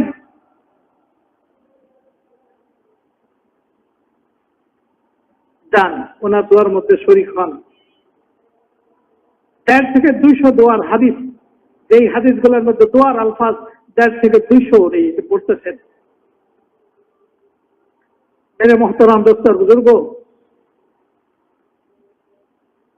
একদিন পানি খাইতে চাইছে, একজনের পানি এনে দিছে, মাথায় টুপি নাই, বলে টুপি দাও। টুপিটা মাথার মধ্যে দিলেন, তারপরে পানি পান করলেন। মেরে মোহতারাম দোস্তার বুজুর্গ, বলে যে ওই কথা বলে বাতাস নিজের অনুকূলে নেওয়া যাবে না, যে উনিও তো ইংরেজি শিক্ষিত মানুষ। বাতাস নিজের অনুকূলে নেওয়া যাবে না, ওনার জীবনকে দেখতে হবে। মানুষের জনগণের মধ্যে কতখানি ছিল যখন নাকি আমাদের দেশে স্বাধীনতার যুদ্ধ চলতেছে, কেউ জানে না, পশ্চিম পাকিস্তানের কেউ জানে না, পূর্ব পাকিস্তানের কেউ জানে না। রাহুল লাইবেন থেকে রওনা হয়ে আসছে, করাচির কারো বলে নাই, বিমানের টিকিট নিয়ে, পিআইএতে টিকিট নিয়ে সোজা ঢাকাতে এসে নামছে। ঢাকাতে কেউ জানে না, একটা বেবি ট্যাক্সি নিয়ে ওই সময় কমান্ডার ইন চিফ যে ছিল রাও ফরমান আলী, তার বাসা দিয়ে ঢুকছে। सेंट्री अटकाइছে, रेजा तेरे साहब को कह देना कि मगरबी पाकिस्तान से अब्दुल वहाब आया, उन्हीं ওই বংশের, রাও বংশের উনি। আর রাও বংশের হলো বয়সী যে, সে হলো সবচেয়ে সম্মানিত, তার কথা সকলে মানবে। রাও ফরমান আলী শুইনা তো পাগলের মতো দৌড়িয়ে গেটের সামনে আসছে, জড়াই ধরছে, চলেন ভিতরে চলেন। कहीं नहीं, मैं अंदर जाने के लिए नहीं आया, मैंने सुना कि तो मुसलमानों को गोली से मार रहा है। यहाँ के मुसलमानों को तो गोली मार रहा है। राव फरमान अली बोलते थे, उन्होंने भी तो बिहारी को मारा, बदतमीज, तूने देखा, तेरे सामने मारा, तू हाजिर थे, कथा बोला ना, तो क्यों नहीं गया उधर, अफवाह पर क्यों हुक्म दे दिया मुसलमानों पर गोली चलाने के लिए। एक आखिरी बात कहता हूं, तेरा भी खैर नहीं, तेरी हुकूमत के भी खैर नहीं, तुझको अल्लाह ताला बर्बाद करेगा, तेरी हुकूमत को भी बर्बाद करेगा। अल्लाह जालिम के साथ नहीं है। हाथे दुल्ले पाए दुल्ले, कब तक है दौर दुल्ले लेना, तेरे घर में चाय तो जालिम है, मुसलमानों पर गोली चला रहा है, और तेरे घर में चाय क्यों, ওই বেবি দেখতে ওইখানে দাঁড় করে রাখছে, ওইখান থেকে উঠে চলে গেলেন। যখন এই দেশ থেকে চলে তখন মানুষ, আমাদের দেশের মুরব্বীরা খবর পাইলেন যে ভাই আব্দুল্লাহ সাহেব আসছিলেন, এই ঘটনা বলে চলে গেছেন।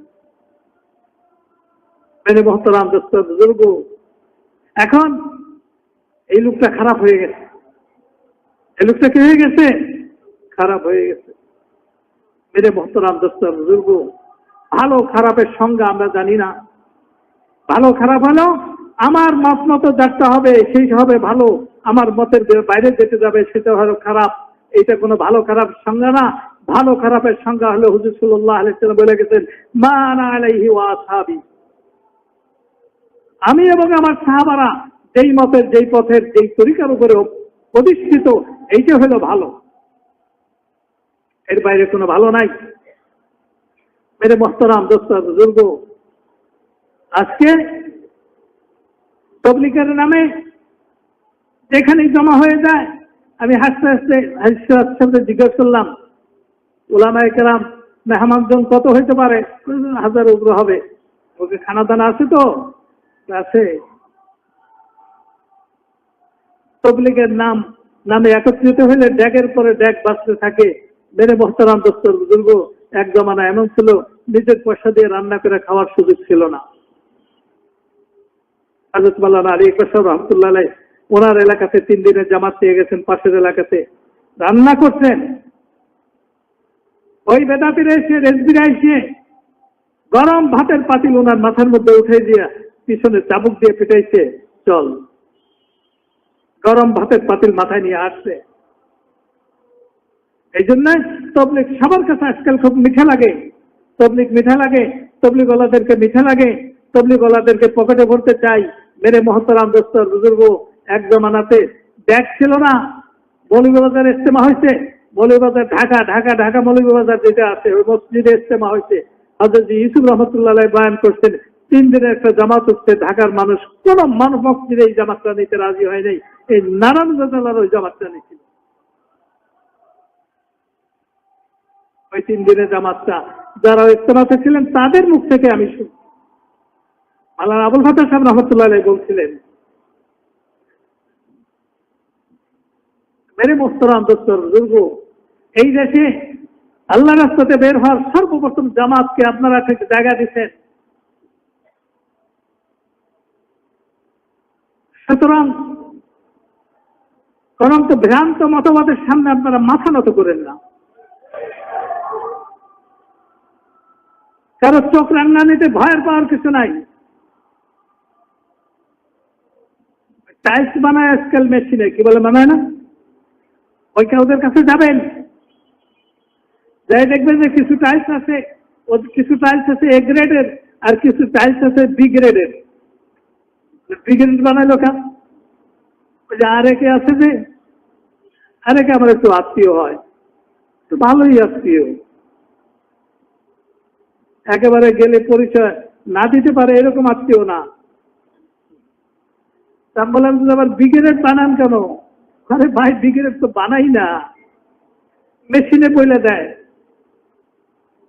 মেশিনেই আলাদা করে দেয়। কোনটা রঙের প্রসেস একটু বেশি পড়ে দেয়, এই কোনাকানি ভাঙ্গা কিন্তু বি গ্রেড না, রঙের প্রসেস একটু বেশি পড়ে যায়। কোনটা টাইলস একটু তেড়া হয়ে যায়, অনেক কম দামে পাওয়া যায়। মেরে মোহতারাম দোস্তর বুজুর্গ, আগের জমানাতে এই টাইলসের মেশিন ছিল না। কেউ প্লাস্টার করতো, কেউ ব্লক বানাইতো। কি বলেন, ব্লক বানাইতো না? ব্লক বানাইতো। মেরে মোহতারাম দোস্তর বুজুর্গ, ওই ব্লকের দিকে যখন মানুষ আকৃষ্ট হয়েছে, টাইলস প্লাস্টার নেট ফিনিশিং বাদ দিছে, তখন মানুষের মধ্যে ঢুকছে যে এই ব্লক জাতীয় উন্নত মানের বানাইতে পারলে মার্কেট পাওয়া যাবে। তখন টাইলস আবিষ্কার হয়েছে। মেরে মোহতারাম দোস্তর বুজুর্গ, এখন মেশিনে এ গ্রেড আর বি গ্রেড পার্থক্য করে দিতেছে। মেরে মোহতারাম দোস্তর বুজুর্গ, তবলিগ এখন পুরো এক মেশিনের উপরে উঠাই দিচ্ছে, ওই মেশিনে এ গ্রেড বি গ্রেড ভাগ করে দেবে। ভিতরটাকে ঠিক করেন। নবী নাই, নবী চিরদিন থাকবেন না, নবীও জানতেন। নবী জানতেন না, নবীও জানতেন চিরদিন থাকবে না। উম্মতের কি হবে? নবী যে বলে, উম্মতের কোনো ভাই নাই, আমি চলে যাবো, আমার নায়েবরা থাকবে, আমার ওয়ারিসরা থাকবে। সে ওয়ারিস কারা? শিল্পপতি না নোবেল বিজয়ী না মন্ত্রী মিনিস্টার? মেরে মোহতারাম দোস্তর, নবী বলে গেছেন, আমি থাকবো না, আমার পর আমার নায়েবরা থাকবে। মাওলানা আবুল হাসান সাহেব রহমতুল্লাহ আলাইহি যশোরের মুহাদ্দিস নামে আমাদের সারা দেশে একজন নাম করা আলেম ছিলেন।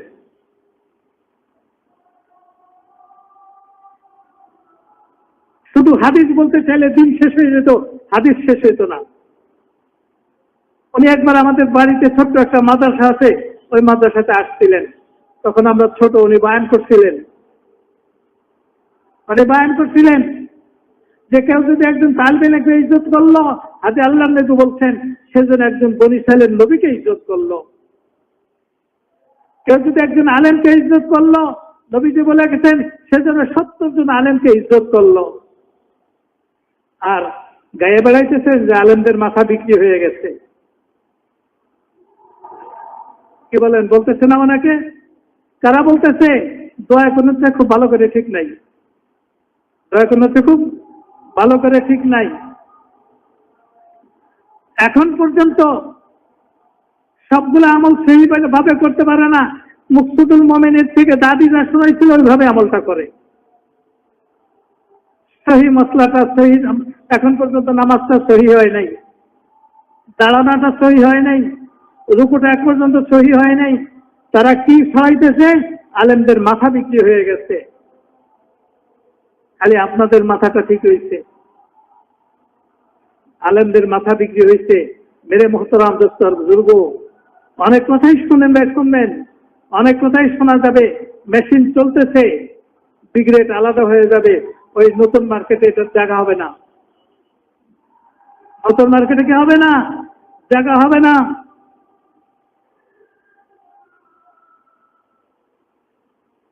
অনেক মানুষ আফসোস করতেছে ছেলেকে কেন মাদ্রাসায় পড়াইলো। এখন ছেলে বাপের বিপক্ষে চলে গেছে। কয়েক জেলার সোরা ছেলের কারণে এখন ঘরে ঢুকতে পারে না। কারণ স্বাভাবিক স্ত্রী স্বামীর পক্ষে থাকে না, বড় ছেলে পেলেদের পক্ষে থাকে। একজনের সে বিশাল সোরা, এবার নাকি একটা খুব মার দেওয়া পাগড়ি পড়ে গেছিল যে বাংলাদেশে সুরা হওয়া যায় কিনা, কিন্তু পাগড়িতে পানি পানি। তার স্ত্রী তাকে বলছে, একদিন খাইতে বসে ছেলে আর স্বামী খাইতে বলছে, বলে যে আমি বুঝলাম না আপনার তবলিগটা, এইগুলো দিয়ে দিলেন আলেমের কাছে। আপনি এত বড় একজন সরকারি কর্মকর্তা ছিলেন, 1500 টাকা বেতন পায় একজন আলেম, তার কাছে দিলেন আমার বড় মেয়েটা দিয়ে। ছেলেগুলোরে পড়াইলেন মাদ্রাসায়, আর এখন ওলামাদের বিরুদ্ধে আপনি লাগলেন। তাহলে এই কামগুলো আগে করলেন কেন? কোনটা সঠিক আমাকে বলেন। কারণ এখন তো আমার সিদ্ধান্ত দিতে হবে, আলেমদের বিপক্ষে চলবো না আলেমদের পক্ষে চলবো। আগের জীবনে বুঝতাম যে আলেমদের পক্ষে চলবো, এখন বুঝতেছি যে আলেমদের বিপক্ষে চলবো। আমাকে সিদ্ধান্ত নিতে হবে এখন, বলেন ঠিক করে। বিপদে আছে, বিপদে আছে। মেরে মোহতারাম দোস্তর বুজুর্গ, হইতে পারে বাপ, কিন্তু ও যদি কোরআন হাদিস কিছু বুঝে থাকে তাইলে ও কোরআন হাদিসের বিপক্ষে যেতে পারবে না। আর যদি আপনার পয়সা নষ্ট করে থাকে তাহলে আপনি যা বলবেন তাই বলবে। আপনার ছেলে কিছু পড়ছে কি পড়ে নাই, এখন আপনাকে যাচাই করার সময় হয়েছে। আপনি পরীক্ষা নিতে পারেন যে আপনার ছেলেটা কোরআন হাদিস কিছু বুঝছে কি বুঝে নাই, না খালি দামি দামি জামা গায়ে দিয়ে ঘুরে, না খালি দামি দামি জামা গায়ে দিয়ে ঘুরে। যদি কোরআন হাদিস বুঝে থাকে তাহলে এই সমস্ত আপত্তিকর কথাবার্তা যে বলবে তার পক্ষে সে যেতে পারে না, তার পক্ষে সে যেতে পারে না। মেরে মোহতারাম দোস্তার বুজুর্গ, শুধু এইগুলো শুনে উত্তেজিত হয়ে সালাম দিয়ে চলে যাবেন, কোনো লাভ হবে না, কোনো লাভ হবে না। সরকারের নীতি গ্রহণ করেন। দুনিয়ার কোন স্কুল কলেজ, চাই প্রাইমারি হোক, চাই হাই স্কুল হোক, চাই কলেজ হোক, সরকারি হয়ে জন্ম নেয় নাই। জন্ম নিচ্ছে নাকি? কয়েকজন মানুষ মিলে একটা স্কুল শুরু করছে, কিছু মানুষ বিনা পয়সায় পড়াইছে, পড়াইতে পড়াইতে ছাত্র জমছে, নিজেরা চান্না মান্না দিয়ে এখন ঘর করছে, এখন পড়াশোনা ভালো হইতেছে। কতদিন পরে সরকার এই স্কুলটাকে সরকারিকরণে বাধ্য হয় কি হয় না? কারণ কি? কারণ হলো সংখ্যা এত হয়ে গেছে। এগুলো যদি সরকারের নিয়ন্ত্রণে না নেয় তো এক একজন ছাত্রের সাথে 5 জন করে গার্জিয়ান আছে, ওর মা আছে, ওর বাপ আছে, ওর বড় বোন আছে, বড় 2 ভাই আছে। যদি এদের সরকারি নিয়ন্ত্রণ না নেওয়া হয় তাইলে 20,000 স্কুল যদি হয়ে থাকে, 20,000-এর পিছনে যদি 5 জন করে, এক একজনের পাশে যদি 5 জন করে বালেক মানুষ থাকে, তাহলে কত হলো? হ্যাঁ, 1 লাখ ভোটার, 1 লাখ ভোটার আমার বিপক্ষে চলে যাবে। মেরে মোহতারাম দোস্তর বুজুর্গ, সরকার বাধ্য হয় আস্তে আস্তে এটা নিজের নিয়ন্ত্রণে নিয়ে খরচ করার জন্য নিয়ন্ত্রণে নিতে। এখন থেকে বেতন দেবে, ফ্যাসিলিটিস ডিপার্টমেন্ট থেকে তাদেরকে দালান বানাই দিবে, বেঞ্চ বানাই দিবে, চেয়ার বানাই দিবে, দপ্তর অফিস বানাই দিবে, পিয়ন রেখে দিবে। কি বলেন, করে কি করে না? খরচ হবে, তাতেও করে বাধ্য সরকার। কারণ বিপক্ষে চলে গেলে মুশকিল। 1 লাখ যদি রাস্তায় নামে, ঢাকার রাজপথে যদি 1 লাখ নামে, তো সরকার চলতে পারবে নাকি? মেরে মোহতারাম দোস্ত বুজুর্গ, অন্যদিকে মত দিতে পারে।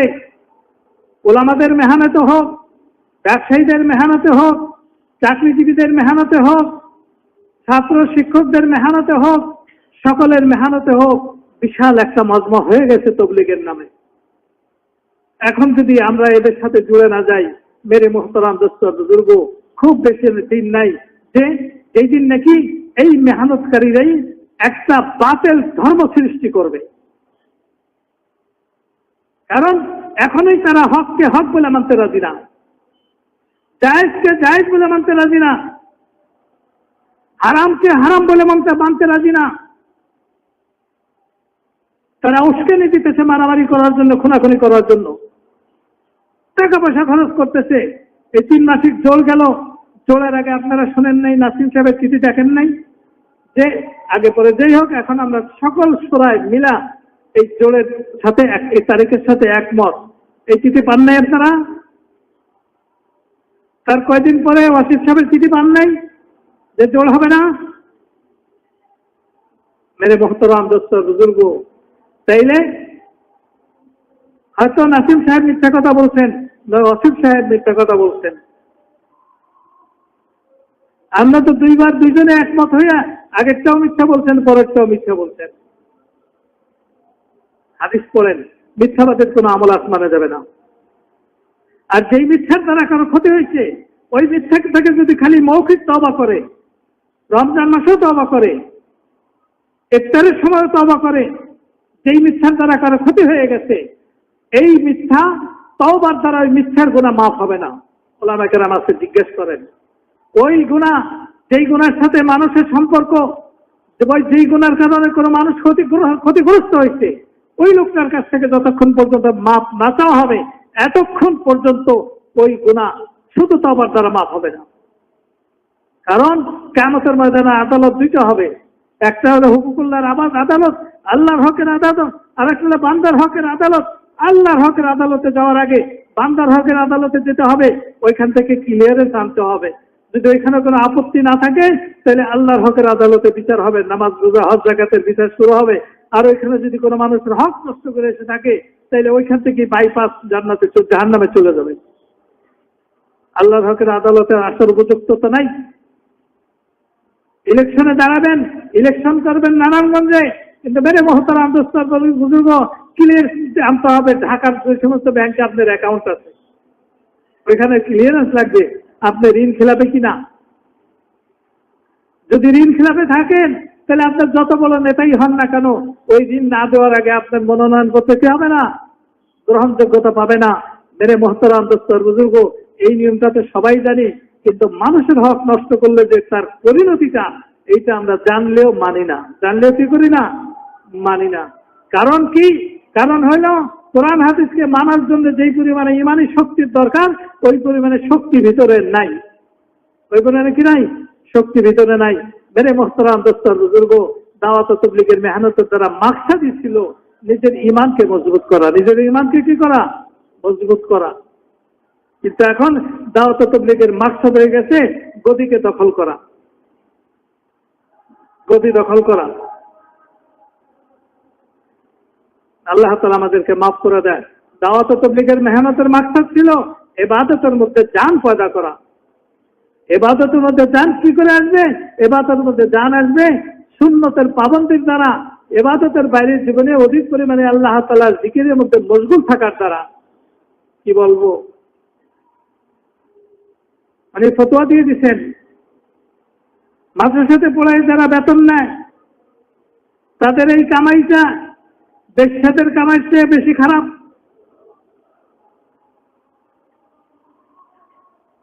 হ্যাঁ, জান্নাতে যাইতে পারে, তবে বেশ্যাদের পরে যাবে।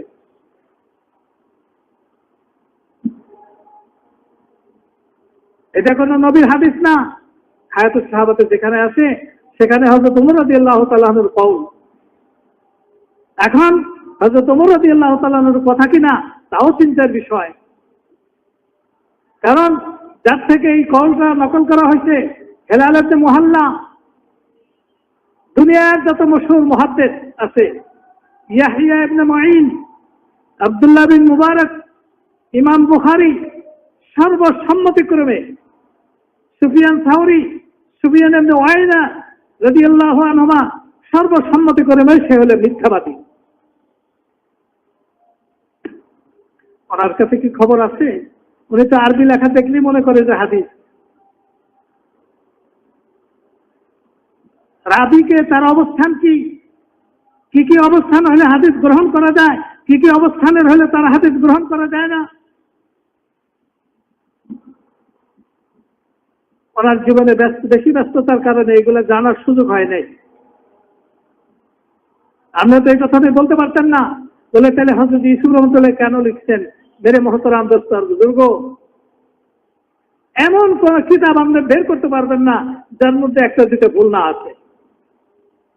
বুখারী শরীফ একেবারে আসাহুল কিতাবে বা আসাহুল কুতুবে বাদা কিতাবিল্লাহ, যাকে বলা হয় আল্লাহর কালামে কোরআনের পরে সবচেয়ে সহিতম কিতাব, ওইখানেও কয়েকটা হাদিসের উপর আপত্তি আছে। মানুষ তো ভুলে যেতে পারে, কিন্তু ভুলে যেটা হয়ে গেছে ওইটাও কি আমাদেরকে সঠিক হিসেবে গ্রহণ করতে হবে? ওইটাও কি গ্রহণ করতে হবে? ভুল হয়ে যেতে পারে মানুষের।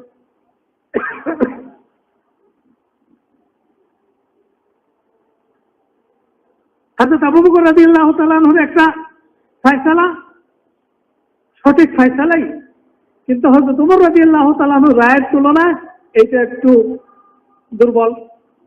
এক সাহাবী আসলেন, বলেন যে হে খলিফাতুর রাসূল, অমুক জায়গায় একটা জমিন পড়ে রয়েছে, পতিত জমিন, ফসলাদি হয় না, আমাকে দিয়ে দেন, আমি এটাকে চাষাবাদ করে পানি পুনি দিয়া এটা ফসল বানানোর যোগ্য করি, ফসল উৎপাদনের যোগ্য করি। বল নাও। তা বললেন যে যাও, নিয়ে যাও, আর ওমরের কাছ থেকে দস্তখতটা নিও। হযরত ওমরের কাছে দস্তখত দিতে গেছেন, দস্তখত দিতে গেছেন। হযরত ওমর দেখছে যে অমুক জমিটা তাকে দিয়ে দিছে, কাগজটাই ফেলে ফেলেছে। কাগজটা কি হয়েছে? ফেলে ফেলেছে।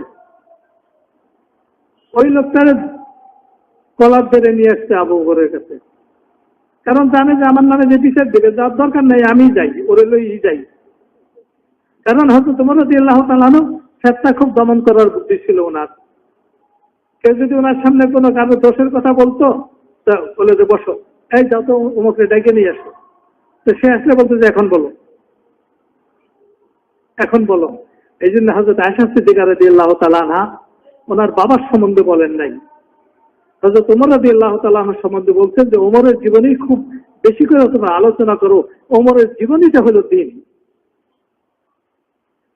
যদি আমাদের মতো স্বার্থপর হইতেন তো আমি কার কথা বলতাম? আমার বাবার কথা বলতাম। ওনার বাবার মধ্যে যে যোগ্যতা ছিল এটা আবার ওমরের মধ্যে নাই, এটা হযরত ওমর নিজেও স্বীকার করতেন। হুজুর সাল্লাল্লাহু আলাইহি ওয়াসাল্লাম যে যেখানকার যোগ্য তাকে ওখানে লাগাইছেন।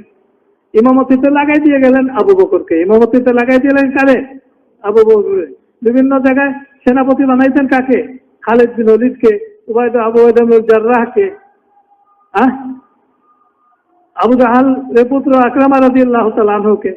কারণ ওরা হলো ময়দানের ইমাম হিসেবে ভালো, কিন্তু মসজিদের ইমাম হিসেবে কে? আবু বকর ভালো। যোগ্যতার যাচাই জানতেন, নবীও জানতেন, আবু বকরও জানতেন। বলতেছে যে এরা কি ওই জমিটার বরাদ্দ দিচ্ছেন আপনি? বলে হ্যাঁ। কারণ ওরা এদিক সেদিকের কথা বলছেন, যা করছেন তা বলে দিলেন, মিথ্যা কথা বলতে পারতেন না, মিথ্যা কথা বলতেন না। বললে এটা দেওয়া যাবে না। বলতে কি করবো? বলে তাকে এইভাবে দেন। সে তো অভাবী বলে আপনাকে বলছে, সে জমিতে চাষাবাদ করুক। করতে করতে করতে করতে ফসল খেয়ে দেয়া, যদি আল্লাহ তাআলা তাকে কোনোদিন সচ্ছল করে, ওই দিন বাইতুল মালের জমিটাকে বাইতুল মালে ফিরে দিবেন। কি বলেন, কোন অসুবিধা আছে? যদি কোনোদিন সচ্ছলতা ফিরে আসে, না আসলে এইভাবে সে খাবে। হযরত আবু বকর রাদিয়াল্লাহু তাআলা দেখলেন যে হ্যাঁ, এটা তো একটা ভালো পরামর্শ, কারণ যদি আল্লাহ তাআলা সচ্ছলতা ফিরিয়ে দেয়, তাহলে এই জমিটাকে দিয়ে আরেকজন অভাবী মানুষকে সহযোগিতা করা যাবে। আচ্ছা, তো আবু বকরের ফয়সালা তো ওই ফয়সালাটা ভালো, কিন্তু আবু বকরের ফয়সালা কোনো নাজায়েজ ফয়সালা না। এক লোক বিচার নিয়ে গেছেন হযরত দাউদ আলাইহিস সালামের কাছে। হযরত সুলাইমান আলাইহিস সালাম ছোট ছিলেন, রাস্তায় খেলতেছিলেন। যাওয়ার সময় দেখলেন যে বিচার নিয়ে গেছে, দুজনে যাইতেছে।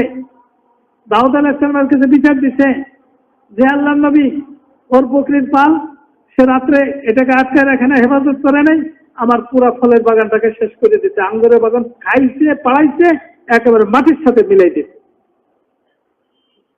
এই জন্য আমাদের গ্রাম দেশে বলে, গরুর পাড়া লাগলে ওখানে ফসল বাড়ে, আর ছাগলের পাড়া লাগলে ওখানে ফসল শেষ হয়ে যায়। কারণ ছাগলের কুলের দাম, গরুর চোনা হলো সার, আর ছাগলের চোনা হলো বিষ খার।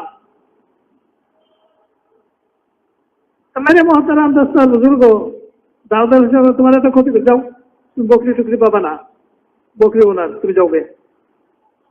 तो ফিরে যেতেছিল, সুলাইমান আলাইহিস সালাম খেলতেছেন, বলে কি বিচার নিয়ে গেল তোমরা, কি ফয়সালা হলো?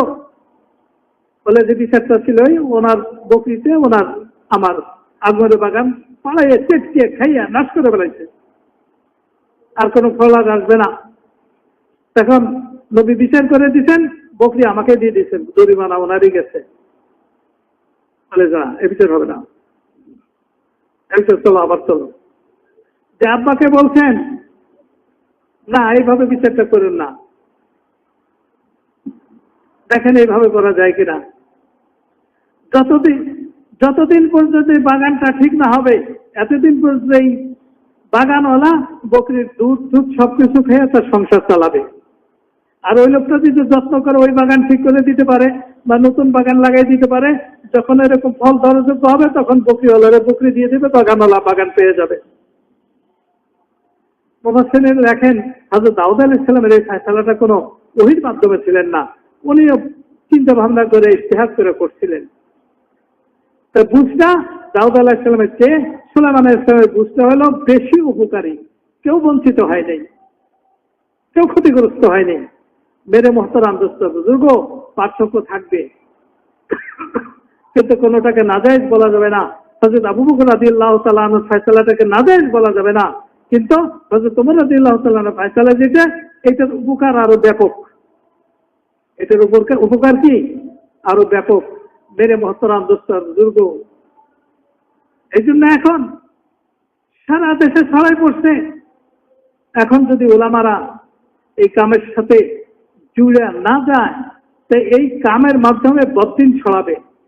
যেমন ভাবে অধিকাংশ কিছু কাম করাওয়ালা, অন্য কাম করাওয়ালাদের অন্তর থেকে মিথ্যা যে কবিরা গুনাহ, এই ভয় বের হয়ে গেছে। কেবল তারা জানে না যে মিথ্যা বলতেছে দুইজনে মিলা, তারপরেও তাদের গাড়ি গাইতেছে না। তাহলে মিথ্যা যে কবিরা গুনাহ, এই ভয় যাদের অন্তর থেকে, কবিরা গুনার ভয় যার অন্তর থেকে বের হয়ে গেছে, তার মাধ্যমে দুনিয়াতে ভালাই প্রতিষ্ঠিত হবে, এটা আমরা কি করে আশা করতে পারতেছি? আশা করার কোনো সুযোগ নাই। 20 দিনকে শেষ করে দিবে, দিনকে শেষ করে দিবে। এই জন্য মেরে মোহতারাম দোস্ত বুজুর্গ, আপনাদের খেদমতে আরজ করি যে আপনারা, আমি এই কথা বলি না যে কামটার দায়িত্ব নিয়ে নেন, দায়িত্ব নিতে চাইলে আপনার সাথে আবার যুদ্ধ লেগে যাবে, আপনিও সাথে সাথে কাম করা শুরু করে দেন। কারণ যদি আপনি আজকের এই 2 দলে ফুটবল খেলতে নামছে, তারা তো টাকা পাবে, যার যার ক্লাবের থেকে দিবে, পুরস্কার স্বরূপ পাবে। আপনার যদি কিছু পয়সা পাইতে চান, তাইলে আপনি যদি খেলাটা পরিচালনা করতে চান, তাহলে এসি রুমে যেয়ে বসেন, ওইখান থেকে রেফারি হবেন, হবে নাকি? আপনি ওদের সাথে দৌড়ান, আপনাকে কিছু টাকা দেবেন। মেরে মোহতারাম দোস্ত বুজুর্গ, তবলিগের কাম ওই মেম্বারের মধ্যে বসে কামকে কন্ট্রোল করা যাবে না। যারা খেলতেছে তাদের সাথে মাঠে নামতে হবে। ওইখানে তো প্রতিটা প্লেয়ারের জন্য একটা নির্দিষ্ট জায়গা আছে। ওই পশ্চিম সীমানাতে যারা আছে, বল যতক্ষণ পর্যন্ত পূর্ব সীমানা না ঢুকবে, তারা ওই পশ্চিম পূর্ব সীমানায় আসতে পারবে না। পারবে নাকি? অফসাইড হয়ে যাবে। কিন্তু রেফারি যদি চলে যায় তার অফসাইড হবে নাকি? অফসাইড হবে না। তার দৌড়ে থাকতে হবে সবসময় বলের আগে, আর তো সঠিক সিদ্ধান্ত দিতে পারবে না। মেরে মোহতারাম দোস্তর বুজুর্গ, ওলামায়ে কেরাম হলে এই কামের পরিচালক। এখন এদের স্বীকার করতে কষ্ট হইলেও হযরত ইলিয়াস রহমতুল্লাহ আলাইহি বলে গেছেন, আমি অত সময় পর্যন্ত এই কামের উপরে ইতমিনান না যত সময় পর্যন্ত প্রতিটা জামাতের সাথে একজন করে হক আলেম, মাসলা মাসাইল জাননেওয়ালা আলেম না থাকে। অর্থাৎ সে আগে থাকবে, তাদের সাথে জামাত চলবে, তাদের সাথে তার সাথে কি করবে? জামাত চলবে। সে আগে থাকবে, তার সাথে জামাত চলবে। মেরে মহা আইটাও বলছেন যে একজন পুরানা কাম করনেওয়ালা থাকবে, যে উসুল আদব বলবে। কিন্তু আলেম জরুরি। হুজুর সাল্লাল্লাহু আলাইহি সাল্লাম বলে গেছেন, নামাজে নানান রকমের মুসল্লি আসছে, বালেগরা আসছে, নাবালেগরা আসছে, মহিলারা আসছে, হিজড়ারা আসছে। আসতে পারে না? আসতে পারে না জামাতে? তাহলে নানান রকম মুসল্লি হইতে কে কোথায় দাঁড়াবে বলে গেছেন। ইমাম সবচেয়ে আগে, তারপরে বালেগ, তারপরে নাবালেগ, তারপরে মহিলা, তারপরে হিজড়া। ওই হিজড়া যদি আগের কাতারে চলে আসে, কারো নামাজ হবে নাকি? মেরে মোহতারাম দোস্তর বুজুর্গ, এই তরতিবের কামটা হযরত ইলিয়াস রহমতুল্লাহ শুরু করে গেছে। তবলিগ কোনোদিনও বন্ধ ছিল না। তবলিগ কি ছিল না? কোনোদিনও বন্ধ ছিল না। এটা একটা ভুল কথা, বা আমাদের চিন্তা ভাবনার স্বল্পতার কারণে যে তবলিগের কাম বন্ধ হয়ে গেছিল। তবলিগ কোনোদিনও বন্ধ হয়নি। কিন্তু বর্তমানে যে তরতিবের সাথে আমরা পরিচিত, এটা হযরত ইলিয়াস রহমতুল্লাহ এই তরতিবটাকে শুরু করছেন। ওলামায়ে কেরাম এটাকে জায়েজ মনে করছেন। ওলামায়ে কেরাম কি বলছেন? জায়েজ মনে করছেন, বৈধ মনে করছেন। উনি এই তরতিবের মধ্যে বলছেন যে আলেম একজন করে থাকবে, আলেমের রাহবারিতে চলবে। কিসের রাহবারিতে চলবে? আলেমের রাহবারিতে চলবে। অর্থাৎ আলেমের জায়গা হলে এই কামের মধ্যে আগে। প্রথমে কার জায়গা? আলেমের জায়গা। ওই মহিলারা যদি আগে চলে আসে তো ইমামেরও নামাজ হবে না, ওই বালেক পুরুষদেরও নামাজ হবে না। হিজড়া যদি আগে চলে যায়, ইমামেরও নামাজ হবে না, বালেক পুরুষদেরও নামাজ হবে না। মেরে মোহতারাম দোস্তর বুজুর্গ, ওইখানে তো খালি একটা নামাজের মাসলা। এখানে যদি ওই সমস্ত লোকরা এই কাম সম্বন্ধে মন্তব্য করতে থাকে, মতামত দিতে থাকে, আর তাদের মতামতের উপরে যদি এই কামটা চলতে থাকে, এইটা এই দেশের মানুষের গুমরাহের একটা কারণ হয়ে যাবে। মেরে মোহতারাম দোস্তর বুজুর্গ, দীর্ঘদিন বহুদিন উনি এই বয়ান করছেন। আপনারা যদি একটু খেয়াল করেন, মনেও পড়তে পারে যে ইমাম যখন নামাজ পড়ায়, ইমামের ভুল হয়ে গেলে লোকমা দেবে মুক্তাদিরা। বাইরের কোনো মানুষের যদি লোকমা দেয় আর ওই লোকমা যদি গ্রহণ করে, তাহলে নামাজ হবে না। এই মসলা উনি বলেন নাই? এটার মধ্যে বহুত একটা দূর অভিসন্ধি ছিল ওনার। কারণ এই কথার দ্বারা বুঝাইতেছিলেন যে তবলিগে গানের কোনো ওলামাদের পরামর্শ নেওয়া যাবে না। তখন আমাদের দেশের মানুষের সারাফাতের কারণে, নিজামুদ্দিনের প্রতি একটা শ্রদ্ধার কারণে প্রকাশ্যে মজমায় বা গোপনে আপত্তি করে নাই, মনে মনে জ্বলতেছিল ওলামারা। তখন মনে করছে যে এই দেশের তবলিগওয়ালাদের সম্পর্ক ওলামাদের থেকে ছুটে গেছে। ওলামার ঘাম তবলিগওয়ালাদেরকে ভয় পায়। আমরা তো এতখানি কথা বলার পরেও তারা কেন কোনো আপত্তি করতেছে না? আসলে মাসলাটা কি? পূর্ণটা কি? মাসলার পূর্ণ হইল ইমাম ভুল করতেছিল, মুক্তাদি হয়তো জানে না, বা জানলেও লোকমা দেয় নেই। একজন মানুষ বাইরে সেই মাসলাটা জানে, সে ইমাম সাহেব বলে যে নামাজ ভেঙে দেন। নামাজ ভাঙার পর বলে যে এই ভুলটা হয়েছিল, এটা ঠিক করে আপনি নামাজ পড়েন। একটু বলে নেই কেন? ওলামাদের থেকে মাজমাকে আলাদা করে নেওয়ার জন্য। যখন উনি ওনার ধারণা মতে বুঝতে পারছেন যে মাজমা আলাদা হয়ে গেছে, কাকে যেমন চোখ বন্ধ করে সোনের ঘরের চালের মধ্যে ডিম খুঁজে রাখে, মনে করে যে কেউ দেখে নাই, উনি চোখ বন্ধ করে ডিম রেখে গেছে, মনে করছে মাজমা আলাদা হয়ে গেছে। এরপরে কি বললেন? দ্বিতীয় ধাপ, যে ছাল লাগায় নাই সে হাতে সাহাবা পড়তে পারবে না। কি মানে? বুখারী পড়ায় কিন্তু ছাল লাগায় নাই, তিরমিজি পড়ায় কিন্তু ছাল লাগায় নাই, আবু দাউদ পড়ায় ছাল লাগায় নাই। মেরে মোহতারাম দোস্তর বুজুর্গ, ওই বুখারী, তিরমিজি, আবু দাউদ, তাহাবি, নাসাই, ইবনে মাজাহ, এই সব তো হাদিস দিয়ে ভরা। আর হায়াতুস সাহাবা কিছু আছে হাদিস, কিছু আছে ঐতিহাসিক তারিখি রেওয়ায়েত, যেগুলো হাদিসে ঠাসা হাদিস দিয়ে ভরা, এটা তুমি পড়তে পারবেন, কিন্তু হায়াতুস সাহাবা পড়তে পারবেন না। উনি হায়াতুস সাহাবা পড়ার অযোগ্য। তাহলে এটার ব্যাপারে কি আসমান থেকে ওনার কাছে কোনো খবর আসছে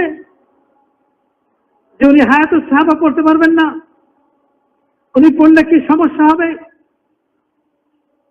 মেরে মোহতারাম দোস্ত বুজুর্গ, এইভাবে ওলামাদের থেকে মাজমাকে বিচ্ছিন্ন করার জন্য এতদিন পর্যন্ত পায়তারা করতে করতে শেষ পর্যন্ত ঘোষণা দিয়ে দিলেন যে ওলামাদের মাথা ঠিক নাই।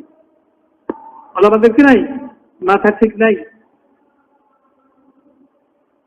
এই জন্য ওলামারা হযরত মাদানী রহমতুল্লাহ আলাইহির ছেলে, যে মাদানী রহমতুল্লাহ আলাইহি হযরত ইলিয়াস রহমতুল্লাহ আলাইহিকে তারিখ খোলেন সবচেয়ে বেশি সহযোগিতা করছে তবলিগের ব্যাপারে। 15 মাইল, 20 মাইল, 30 মাইল হেঁটে গেছে, 30-40 জন মানুষ জমা হয়েছে ওইখানে বয়ান করার জন্য। কোনো 1,500, 5,000 মানুষ না, 15-20 মাইল হেঁটে গেছেন। হযরত ইলিয়াস রহমতুল্লাহ গাছ করে 30 জন মানুষ জমা করছেন, 50 জন মানুষ জমা করছেন, ওইখানে বয়ান করতে গেছেন। যখন নিজামুদ্দিনে এই সমস্ত উল্টাপাল্টা শুরু হয়ে গেল, ওই মাদানী রহমতুল্লাহ আলাইহির ছেলে হযরত আরশাদ মাদানী উনি গেলেন, বড় আদর করে ওনাকে কথা বললেন, বুঝাইলেন। উনি তার কথার কোনো পাত্তাই দিলেন না। এতখানি মহব্বত করে বলছিলেন, গলার মধ্যে হাত দিয়া, তো ফের মুক্তি কাছে বান গিয়া, আমার মুক্তি হইল কবে থেকে? এটা কি মহব্বতের কথা না তাকে দুশ্মনির কথা? মহব্বতের কথা। মহব্বতের কোনো মূল্যায়ন করেন নাই। কেন? মূল্যায়ন করতে গেলে আশা যেটা, এটা পুরো হবে না। আশা যেটা পুরো হবে না। যদি মূল্যায়ন করতে হয় তাহলে মৌলানা ইব্রাহিম সাহেবকে নিয়ে আসতে হবে। যদি মৌলানা ইব্রাহিম সাহেবরা আসেন তাহলে ওনার একক কর্তৃত্ব চলবে না।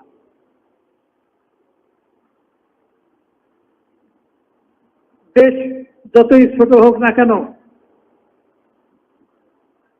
ওনার কর্তৃত্ব তুমি থাকলেই হইল। আপনার এত বলে উৎসাহ হয়ে গেছে, সারা দুনিয়াতে মারামারি হইতেছে, পিটাপিটি হইতেছে, নতুন নতুন মার্কাজ হইতেছে, ওনার কোনো আফসোস নাই। ওনার কি নাই? ওনার কোনো আফসোস নাই। মেরে মোহতারাম দোস্ত বুজুর্গ, কতখানি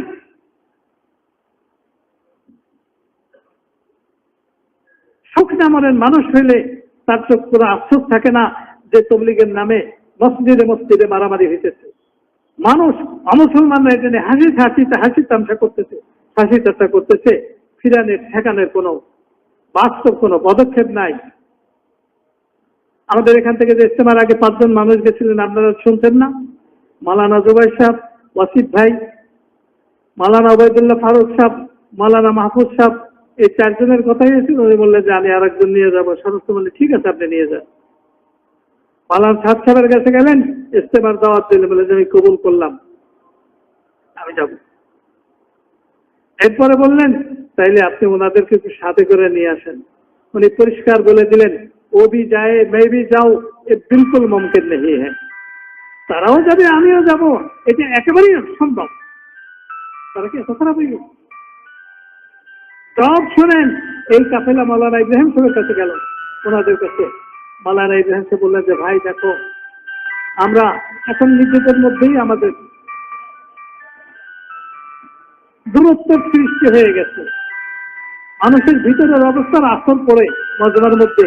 এই অবস্থার মধ্যে যদি আমরা যাই তাহলে তোমাদের মজমার মধ্যে আরো খারাপ আসর পড়বে। দোয়া করো আগে আমরা মিলে যাই, তারপরে আমরা যাব একসাথে। দুইটা ভাষার মধ্যে পার্থক্য কিছু আছে? ওইখানে হইল দ্বীনের দরদ, আর এখানে হলো নিজের স্বার্থ। এই হলো পার্থক্য, আর কিছু না।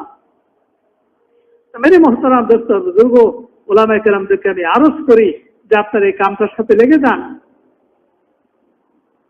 আপনারা করতে থাকেন, মানুষই আপনাদেরকে জিম্মাদার দায়িত্ব দিয়ে দিবে। কিন্তু আপনারা দূরের থেকে বলবেন যে আমাদেরও দায়িত্বের মধ্যে অধিকার আমাদের থাকতে হবে, আপনি তো কিছু বুঝবেনই না। এসে তখন কি করবেন? অধিকার আপনারা দিলে আপনি কি করবেন? শেষে বলেন অবাস যাইতেছে, জামাত ফিরে যাইতেছে, মুজাকারা করেন, জামাত ফিরে যাই কি কি করবে? এমন অভিজ্ঞতা তো একটা জিনিস আছে। আমরা যে এলেম পড়ছি, এলেমের মধ্যে একটা পূর্বাচা বাক্য আছে, সালিল মুজাররেবা ওয়ালা তাসআলিল হাকিম। অভিজ্ঞতা যারা আছে তার কাছে জিজ্ঞেস করো, জ্ঞান যিনি অনেক বড় জ্ঞানী তার কাছে জিজ্ঞেস করো না। মেরে মোহতারাম দোস্ত বুজুর্গ, এই কাজের সাথে লেগে থেকে আমাদেরকে অভিজ্ঞতা অর্জন করতে হবে, এই কাজের অভিজ্ঞতা অর্জন করতে হবে, এই কাজের অভিজ্ঞতা অর্জন করতে হবে। ইস্তেদাদ থাকা সত্ত্বেও যেই উস্তাদ শুরু থেকে পড়ায় আসছে 10 বছর পরে ওই উস্তাদের সাথে ওই সমস্ত উস্তাদের পার্থক্য হয়ে যায় যারা একসাথে এসে হাদিসের কিতাব পড়াইতেছে। কি বলেন, পার্থক্য হয় কি হয় না? পার্থক্য হয়ে যায়। মেরে মোহতারাম দোস্ত বুজুর্গ, আমরা এই কামটার সাথে নিজেদের কাম মানে যার যার মসজিদ এই কামের সাথে জুড়ে যায়, যাবো তো ইনশাআল্লাহ। বসরাতে শরীক হই, তালিমের মধ্যে বসি, গাছতে শরীক হই। আমিও একজন সাথী নিয়ে এক দোকানদারের কাছে যে গাছ করে আসি। মেরে মোহতারাম দোস্ত বুজুর্গ, তাতে আমার দাম বাড়বে। হযরত ইলিয়াস রহমতুল্লাহ কাম শুরু করছিলেন, দাম বাড়ছে না কমছে? হযরত ইউসুফ রহমতুল্লাহ দাম বাড়ছে না কমছে? হযরত এনামুল হাসান রহমতুল্লাহ দাম বাড়ছে না কমছে? এই কাম আসছে আমাদেরকে ইজ্জতওয়ালা বানানোর জন্য। এই জন্য মেরে মোহতারাম দোস্ত বুজুর্গ, যার যার মাকামে যে কামগুলা হয় দৈনিক, সপ্তাহে, মাসে, এই কামগুলোর সাথে আমরা জুড়ে যাই। আর এখন রমজান মাস আসছে, অনেক মাদ্রাসা ছুটি হয়ে গেছে। এই রমজান মাসে আমরা আল্লাহর রাস্তাতে যাব, সময় লাগাবো। এইরকম নিয়োগ কার কার আছে যে এক চিল্লা লাগাবো? আর কেউ যদি এখন থেকেই বছরের সালের নিয়োগ করতে পারে সেও ভালো। আর একটা আরো হলো, বাংলাদেশ আমাদের দেশে বহু জামাত তৈরি হয়, কিন্তু আলেম ছাড়া যাইতে পারে না, আলেম নাই। কি বলেন, নারায়ণগোলারা প্রতি বছরে 500 আলেমের যোগান দিতে পারে না।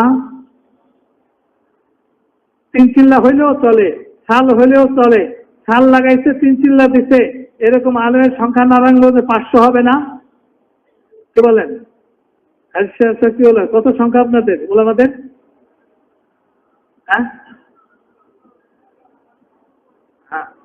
আরে বাবা 500-র উপরে আছে। হ্যাঁ, মেরে মোহতারাম দোস্ত বুজুর্গ, যদি 500 আলেম সাপ্লাই দেয় 500 জামাত বিদেশে যেতে পারে। এই জন্য যাদের সাল হয়েছে 3 চিল্লা হয়েছে তারা বিদেশ সফরের জন্য, আর সাল হয় নাই 1 বছরের জন্য। এই মুহূর্তে সালে পারতেছি না, রমজানে একটা